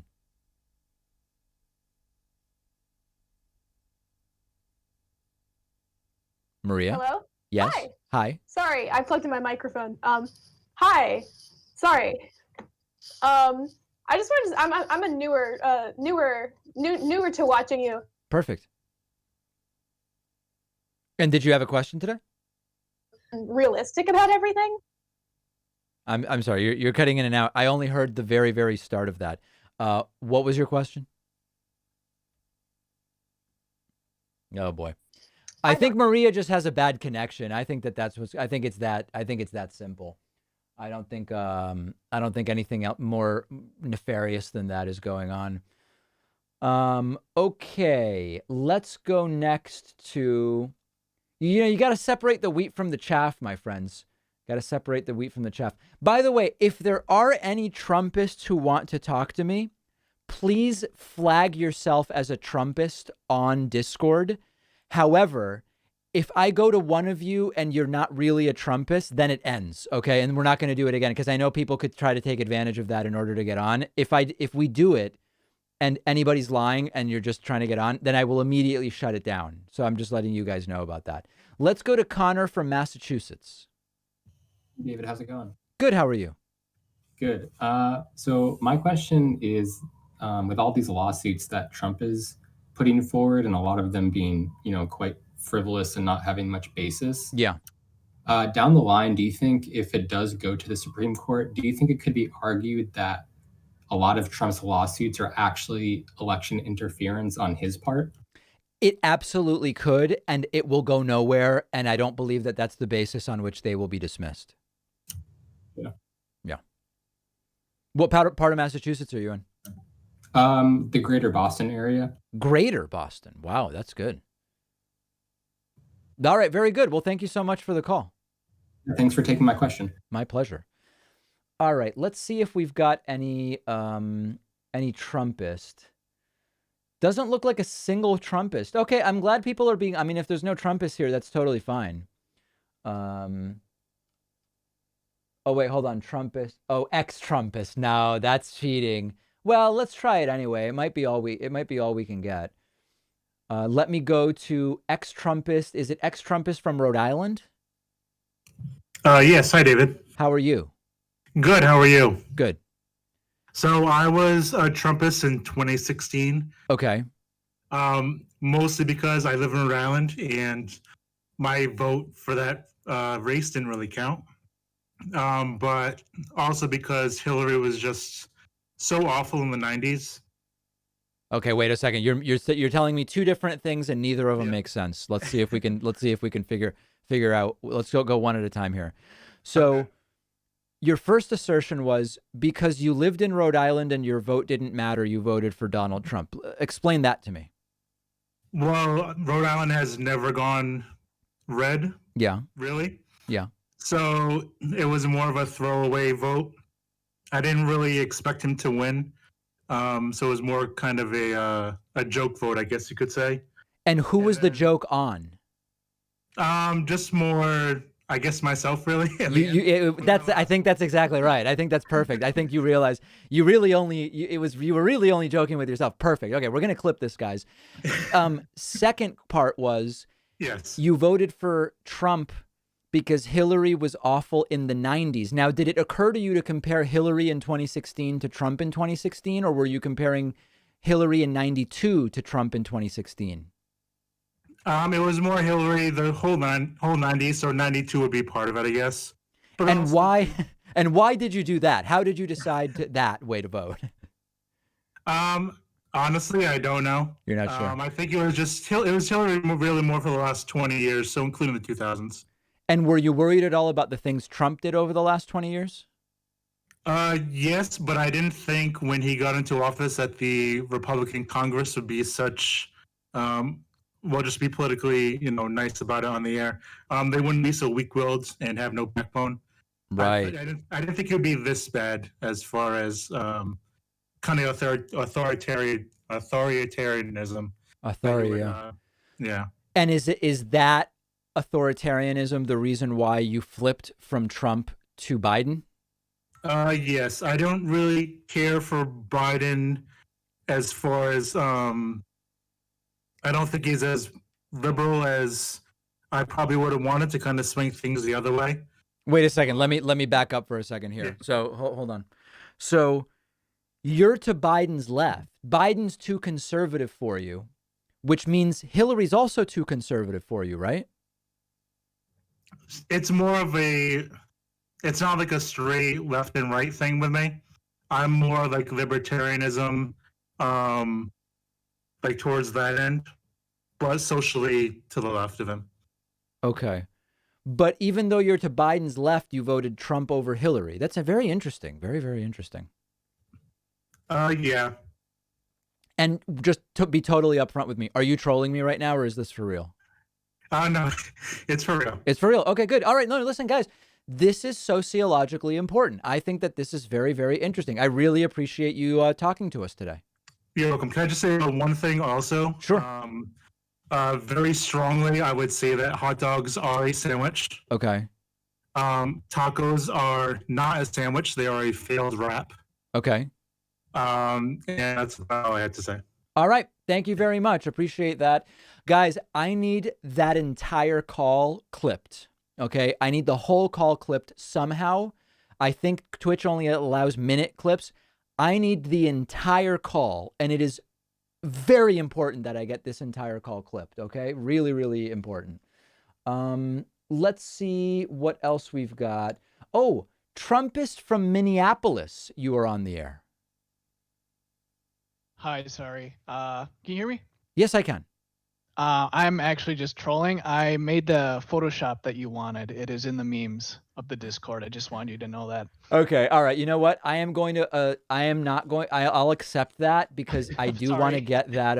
I do want to get that meme. So let me take a look here. Yeah, go for it. So this is it what. took me 2 minutes, but go for it. This is what me walking behind Paula White. Yep. Let me see. What's your handle? I'm trying to figure this out. Where is it? I put it in the. I tweeted it to you, and I also put it in the. Hold on. I think I've got it. Is it one where there's a cat in it as well? No. No cat in it. Okay, let me. I want to bring this to you guys. I think you'll really enjoy this. I also replied to your recent tweet with it, so I put a few places. Okay. Oh, I see. Okay. Let me see if I can put it up on screen. And it's where Paula White kind of has her hands out. Is that what's going on? Yep, that is it. Okay, there it is. So there is me joining Paula White on stage for the big prayer rally. All right, cool. I appreciate it. I think the next step would probably be, something in full motion video where I walk by in the background. Yeah, maybe give us a little more time for that. Yeah. No, I understand. Good one, man. Enjoy your broadcast. Okay, very good. I appreciate it. Thanks for talking to me today. All right, very good. Let me see. So that was Trumpist, Minnesota, which we're done with. Let me try one more Trumpist. This is a Trumpist. I guess it says New England Trumpist. Does that make sense? Trumpist NE. Are you on? Oh, hello? Yeah. Well, I'm from Nebraska, not New England. Oh, okay. All right. What's going on? You voted for Trump? Yeah, I just feel like, I don't know, there's like this whole like dark triad around him. Whoa, hold on. Whoa, back it up. Did you say a dark triad? Yeah, like I don't know, he comes off as someone who's like abusive and like manipulative. And I don't know, I just don't like him. Wait, hold on. We have to slow this way down. Did you say abusive? Yeah, like have you seen like the pictures and stuff like that, And like the Hunter Biden emails as well? Wait, hold on. What about the emails? Well, they just show like the big man's kind of abusive and manipulative. He likes to stonewall a lot. He did it in his business deals. Who did he stonewall? The Chinese with the bank accounts. And what does it mean to stonewall? Well, it's like this thing you do when you're abusive. When you're abusive, you stonewall. Yes. Are you talking about gaslighting? No, it's kind of similar, but it's more like stonewalling. Stonewalling. And you're not worried about all of the allegations against Trump, including the one about a kid, right? Those abuse, that didn't worry you? No, because it seems like Biden just isn't respecting Trump's boundaries. Biden isn't respecting Trump's boundaries. This is a joke, right? No. It's not. Okay, if it's not, the country's in real trouble. Real trouble. I think this is a joke. Why? Who do you think that? Who did you vote for Senate in Nebraska?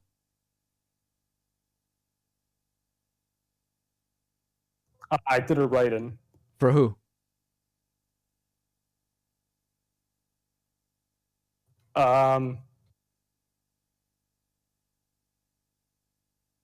Kanye West. Got it. Thank you very much. All right, guys, we're done with the Trump thing because people are clearly faking. But that wasn't bad. Okay, please clip that as well. Clip that as well for me. But let's get back to kind of more serious things. That one fell apart pretty quickly. Let's go to Cassidy from Montana. Cassidy from Montana. I would like to hear from you. Hey, David, you hear me? Yes, I can. Awesome. So I have two things that I want to say. So I have listings for near me around Fairfield. sorry, I have. Are you Canadian originally? I just heard a sorry. No, I was just born in Montana and I still stay here. Oh. I had a stroke last year. Oh my God. I'm 29. I'm sorry to hear that.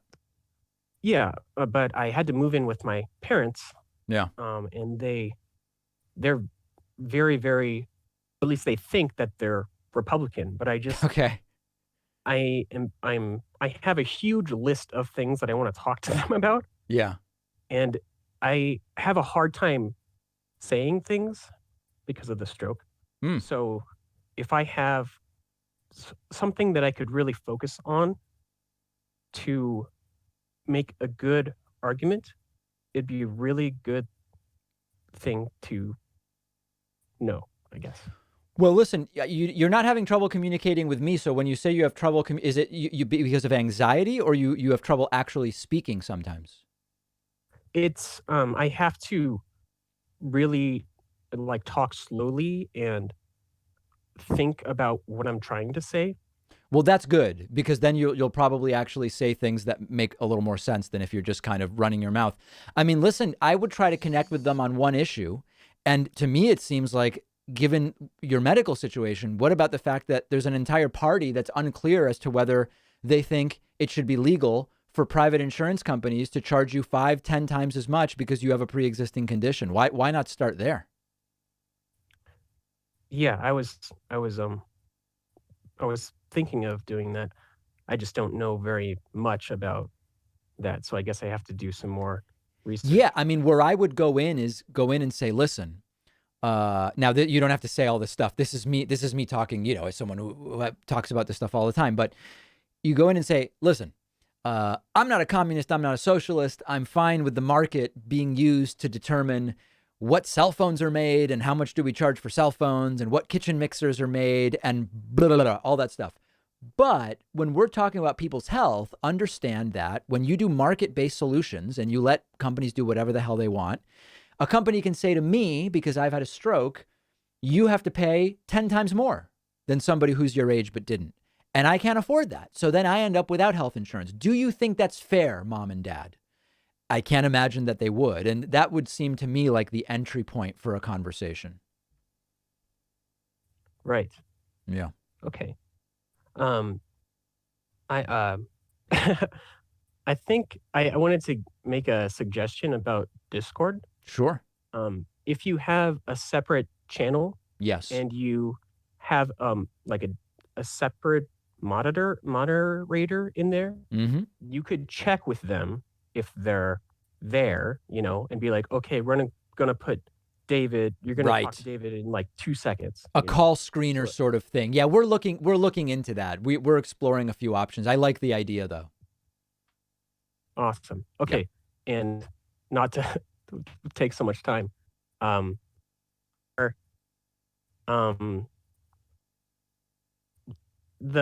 hot dog thing. Yes. You can kind of make a kind of a joke question to draw the line between stools and chairs, and like, what is a stool? What is a chair? Like a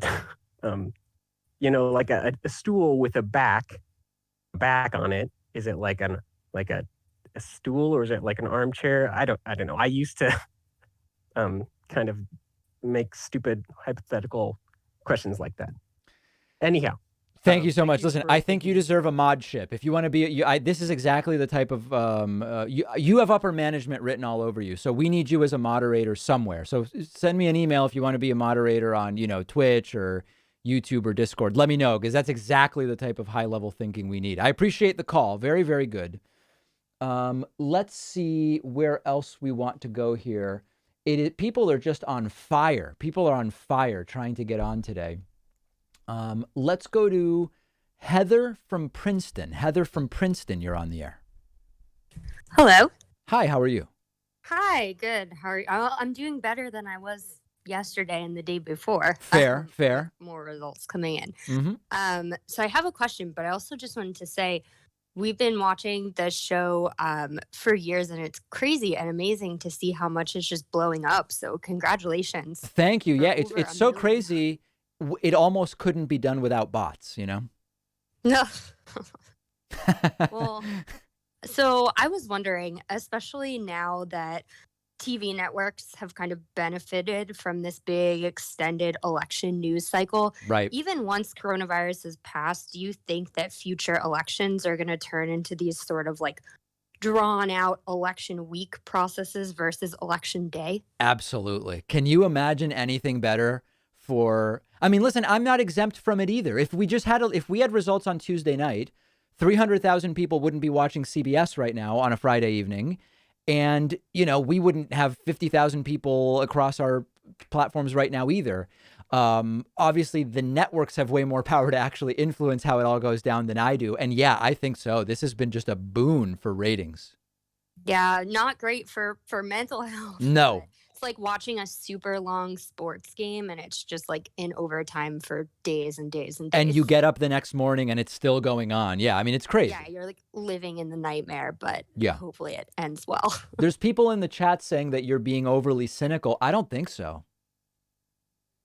Yeah, I mean, at the end of the day, like news networks, they profit off of this. So, you know, I would think if they could draw it out in the future, then that would make sense for them. And it also may become a normal thing because my prediction is because I know that Trump claims everything was fraudulent. Like there's one side that's claiming this is the most untrustworthy election in history. The mail-in and early voting has gone perfectly fine. And I can only imagine that now that it's worked so well and people can they've got weeks where they can go and vote or you just fill it in and you send it.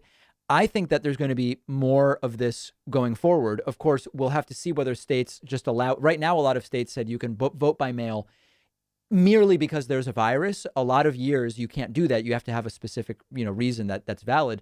But I think we're going to continue to see more vote by mail in the future, which will make this situation a reality. Now, hopefully it won't take as long. Yeah, I mean, honestly, because I'm from New Jersey, so we automatically had mail-in. So if you chose to vote in person, I believe you're only able to vote provisionally. So your vote was counted earlier if you. Uh-oh, what happened there? Where'd she go? That was weird. That was Princeton. Hold on a second. Princeton. What on earth? She disappeared. Oh, hold on. Here she is. Hey, okay. Sorry, you're back on. I actually didn't. Now something weird's going on. I didn't mute you, but somehow you were re-muted. That's bizarre. Oh, that's weird. I don't know. No, it's not my connection, guys. People saying it's she somehow got muted. Anyway, I apologize. But I think you're making absolutely beautiful points. Well, thank you. All right, great. Good to hear from you. Hope to hear from you again. Let's see what else we've got going on here. We have a Trumpist from Japan who wants to get on, named Brandon. Trumpist from Japan. Yes, hi there, David. Hello, how are you? Doing well. I'm sorry about the fake Trumpists before, and I'm only moderate for Trump and recent. Okay. Who'd you vote for in 2016? In 2016, I voted Hillary. And what made you change to Trump this year? Biden. Sorry, you cut out. Did you say Joe Biden? Yes. What about him? I just, coming from Japan and looking at the relationship that Donald Trump had with the prime minister over here, Shinzo Abe, really don't have any faith that Biden is going to be able to keep up the same kind of healthy relationship with the prime minister, Suga. So my stance is very much of a foreign policy origin. Okay, so when you say foreign policy, you mean Trump claimed to get along with Shinzo Abe, and you like that? It's not just claimed. The effects over here, economically and politically, were easy to see. And what would it be that Biden would have done differently that would have worsened relations, or what will Biden do differently that you're worried will worsen relationships with Japan? Biden just doesn't have charisma. He doesn't have conversationalism. And I understand, coming from the left perspective, Donald Trump has zero charisma whatsoever. But again, I am somewhat of a niche voter. Trump does have some form of leadership that people see from over here that does get international policy connection done. And I have to say, I do respect that. But Donald Trump's interactions with foreign leaders are completely delusional. Like, Donald Trump has made up conversations with Shinzo Abe that never happened. Shinzo Abe's wife at a dinner pretended not to speak English to have to not speak to Melania. Like, that's a real story. That sounds to you like these are charismatic people that are getting along well? To be perfectly honest, no. No. But However, you said that's why you voted for Trump. Yes. But you don't actually believe it. I think necessarily that Trump is doing very well. I just think that Biden will do much work. Okay. And is there any other issue you care about? Is there any other issue you care about? The policy on minimum wage that Donald Trump presented on the was really interesting to me. Sorry, you're breaking up. I heard something about minimum wage. Donald Trump doesn't have the first idea how minimum wage even works. So but you're breaking up. Your connection is really bad. It must be because you're in Japan, I guess. I don't know. I appreciate the phone call. I mean, it's certainly interesting from a sociological standpoint to hear it. But so far, a lot of the Trumpists are not making a lot of sense. Let's go next to Casey from Florida. Oh, nice. Yeah. Hi, David. How are you? Good. Doing well. Hope you're doing well. Yes, thank you. Hey, first, congratulations on all the growth you've had. Thank you. Really nice to see. I was not going to get on, but then the caller earlier, the guy who had the stroke, and he was talking about how to, talk to his parents about that. That made me think about, something I'm thinking about with the Medicare talk when you talk to Republicans. Right. The way I handle it that I think is really effective, and you kind of hinted on it a bit, but just to make it more clear to them, is you say, we believe in capitalism. It works when you have competition. Yes. Right? So grocery stores, restaurants, there's competition. Capitalism works. We're not anti-capitalism. Right. But when you have a broken arm or you have an emergency, there's no competition there because you're going to go to the nearest doctor possible. Yeah, well, there's an economic term for what you're talking about, which is that demand is very, very inelastic. Yeah. In other words, your demand when you don't have a medical situation for medical services is essentially zero, no matter what the price is. Your demand for medical services when you have an emergency is complete and total, regardless of what the price is, and that's why we would take out healthcare services from the market. Exactly. And so that vocabulary, you just like calling it inelastic and whatnot, like that may make sense for someone who's had a lot of education. They're trying, and they can turn things into abstract notions really quickly. But when you're talking to someone who really doesn't think about these policies that much, you really have to talk anecdotally. Absolutely. I mean, you have to, I would have to think about the right language for someone who maybe has never studied economics, but it would be, listen, if you have a broken arm or appendicitis, it's an emergency and they can screw you 6 ways to Sunday because you need the appendectomy, and that's not fair, or something like that. Yeah. And that really gets them thinking about why it's important to do these things. Exactly. Yep. Beautifully said. Yeah. And then the other thing about it too, is that when you're talking to Trumpists or whomever, they get very defensive when you put forward a good point, and you don't have to get them to agree right on the spot. Just make your point and make it clear. And they'll think about it on their own, and sometimes they'll change their views. That's true. That sometimes happens. Yeah. Yeah, I think it's too high of an expectation to get a Trumpist or a Republican to agree with you right away. Yep. Fair point. All right. Thank you so much for the call. I appreciate it. I'm told that the president, at least for a little while longer, has tweeted. He said 3 minutes ago, I had such a big lead. Oh, hold on. This is a whiny. I can tell this is whiny, so we have to do it. I had such a big lead in all of these states late into election night, only to see the leads miraculously disappear as the days went by. Perhaps these leads will return as our legal proceedings move forward. Wow, whatever. We don't even have to get into it, but it's amazing what's going on. Fulton County officials hold a news conference. This virus has honestly, right now, I'm probably see what's going on here. About all of everything that we're doing differently, but if you want to talk to me offline, I can sit down with you and go over that. Yes.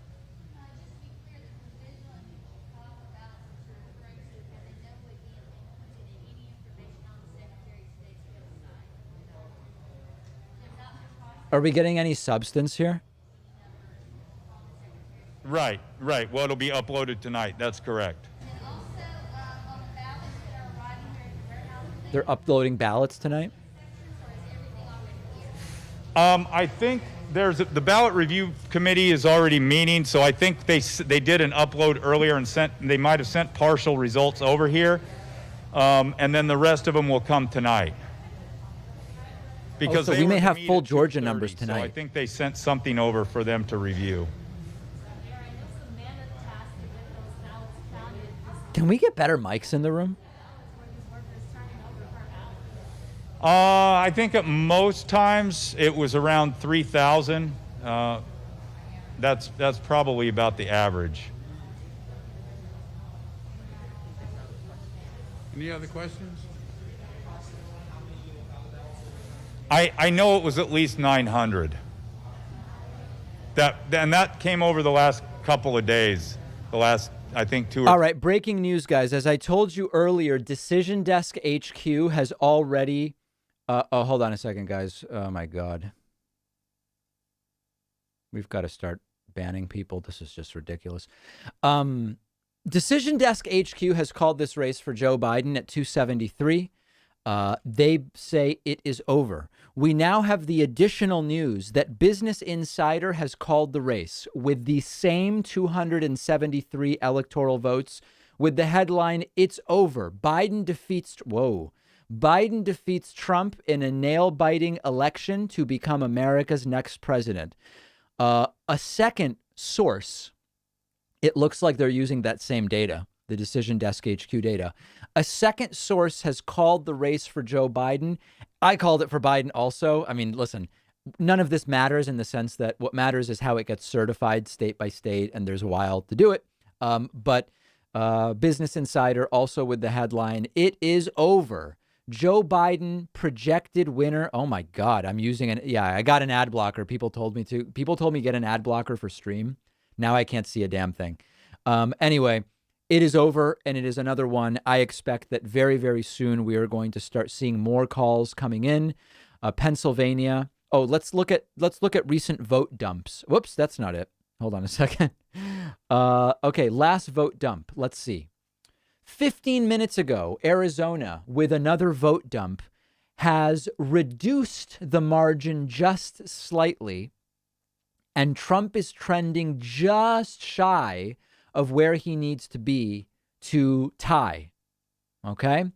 Georgia, 7 minutes ago, the differential has shrunk by 4, mild shrinkage happening in Georgia, but there is no path at this rate for Donald Trump to take over.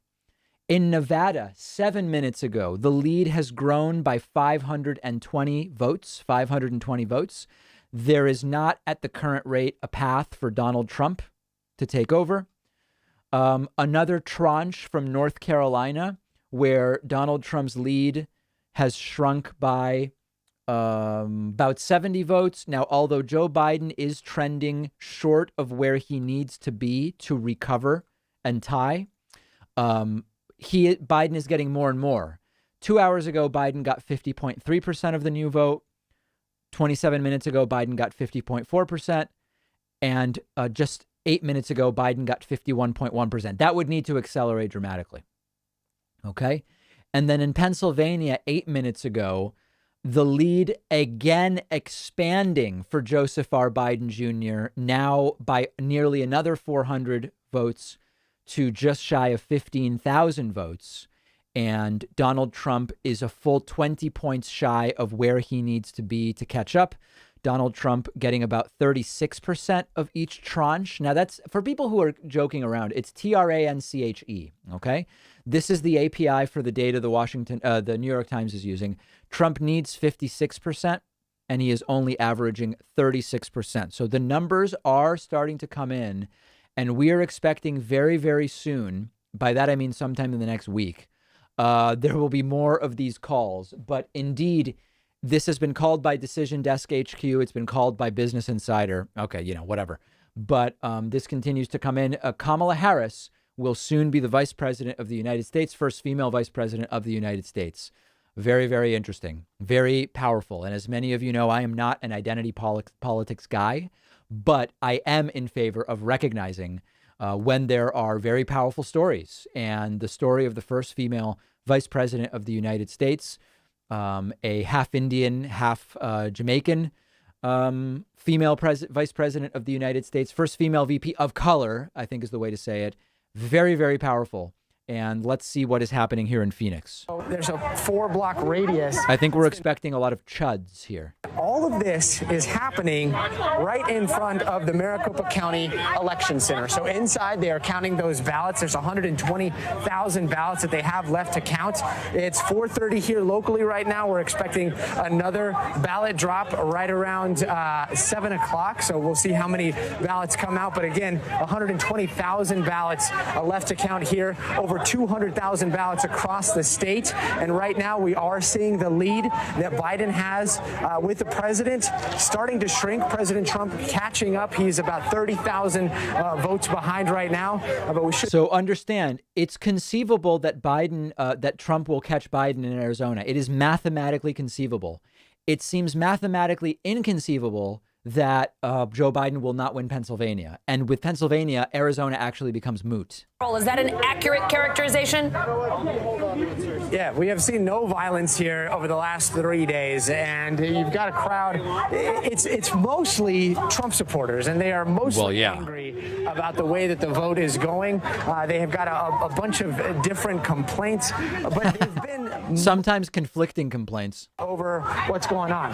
Now, on the outskirts of this smaller version of the protest that we're seeing some people come in that support Biden. Again, they're arguing there. The other thing is, I'm not sure if you can tell. Let's take a walk over here just to show you. This is something that is, it's not out of the ordinary here in Arizona. You see those two people arguing. The one with the Punisher shirt, he's open carrying right now, so he's got a firearm. The one with the Punisher shirt. That is legal here in Arizona. In fact, it's not just open carry. This is one of the most lax states in the country when it comes to firearms. And so we have seen some. And someone's actually yelling him. This guy right here. This seems to be a building confrontation with the armed guy.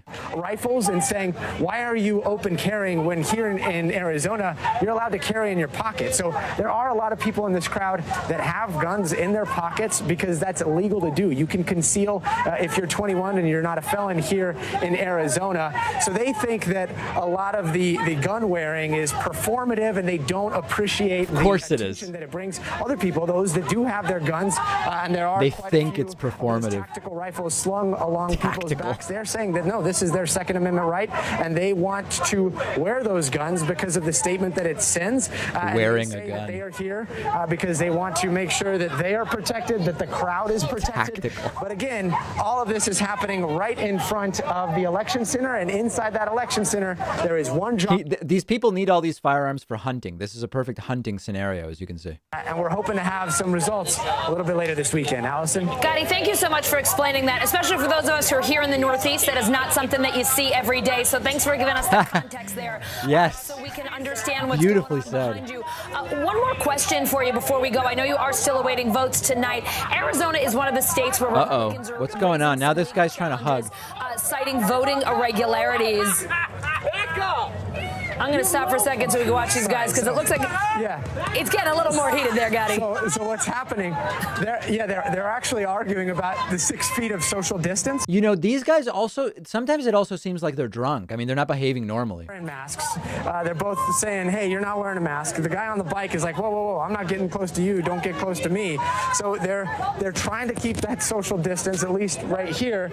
But you can see most of the people out here, including the man who says he supports Biden, as well as I'd say 3/4 of the security getting involved now. Protest here, they're not wearing masks either. So there's a lot going on. I'm sorry, I missed that question though. Gotti, don't worry about it because that was really the action that was happening. And let me tell you, if anything defines 2020 more than two guys having an argument in the street saying, please keep your 6 feet of distance, that's something we never would have seen before. Well, you also have to, let's not ignore that there's a guy with a 20-foot Trump sign, despite the fact that Trump has lost this race, just waving it, hoping to achieve what we don't know. Saying there are voting irregularities. What are our state election officials saying? Any evidence of any voting irregularities there in Phoenix? And guns, yeah. Yeah, so here in Maricopa County, there has been this issue over whether Sharpies should have been used. Gotti Schwartz, holy shit. I don't know if this is a safe protest for Jews. This guy, I hope, is hiding his identity. Sharpies are fine. In fact, they were the preferred form when it comes to the... I think he probably has security. I think we actually saw his security at one point. Tabulators, they can punch out anywhere from 6,000 to 8,000 ballots per hour.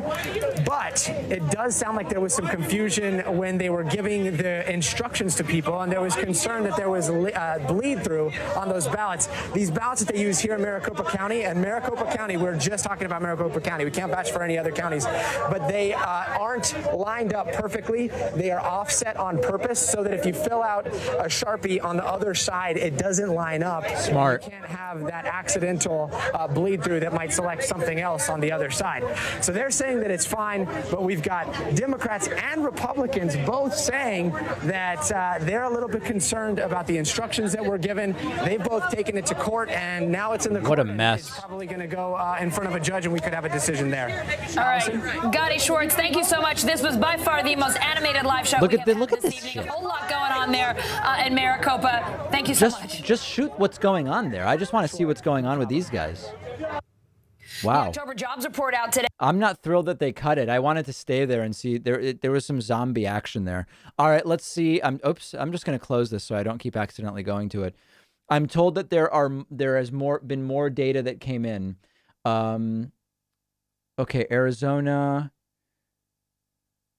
Oh, that's interesting. Another bunch. Oh, wait, 0. This doesn't make sense. Votes remaining. Oh, they just found more votes in Arizona. Look at that. So Arizona was down to 212 votes remaining. They've now found more votes, which means that the percentage Trump needs has gone down. Okay, so that's that. And then I guess that's all I'm seeing at this point in time. Okay, so things getting very, very wild there in Arizona. A lot of extremely... Oh, sometimes you have to reload? Let me just reload then. I just want to be sure I have the latest stuff. 2 days ago, 9 minutes, 16. Okay, yeah, no, we didn't miss anything there. Okay, so we have already seen Decision Desk HQ and Business Insider call the race. It's not completely clear why others have not called it. We are at 141 new members, which is plus 40 from where we were. That puts us at 224. We're also at 2238 on Twitch, which is another 11 at 235. All right, guys, that's going to do it for me. We're going to continue monitoring the vote. I'm really glad you joined me. Please break the subscribe button if you're watching on YouTube. Hit the subscribe button. We've been adding 10,000 YouTube subscribers a day, if you can imagine that. It's unbelievable. Unbelievable. 10,000 a day. Hit that and I'm sorry, not found votes. They've received more. They've tallied more votes. I'm sorry. That's the term Trump is using, and it's a terrible term. Votes were identified as yet uncounted. Thank you. Make sure you're following me on Twitch. Make sure you like the page on Facebook, and of course subscribe on YouTube. We'll be monitoring, and hopefully more official calls coming in the next hour or two.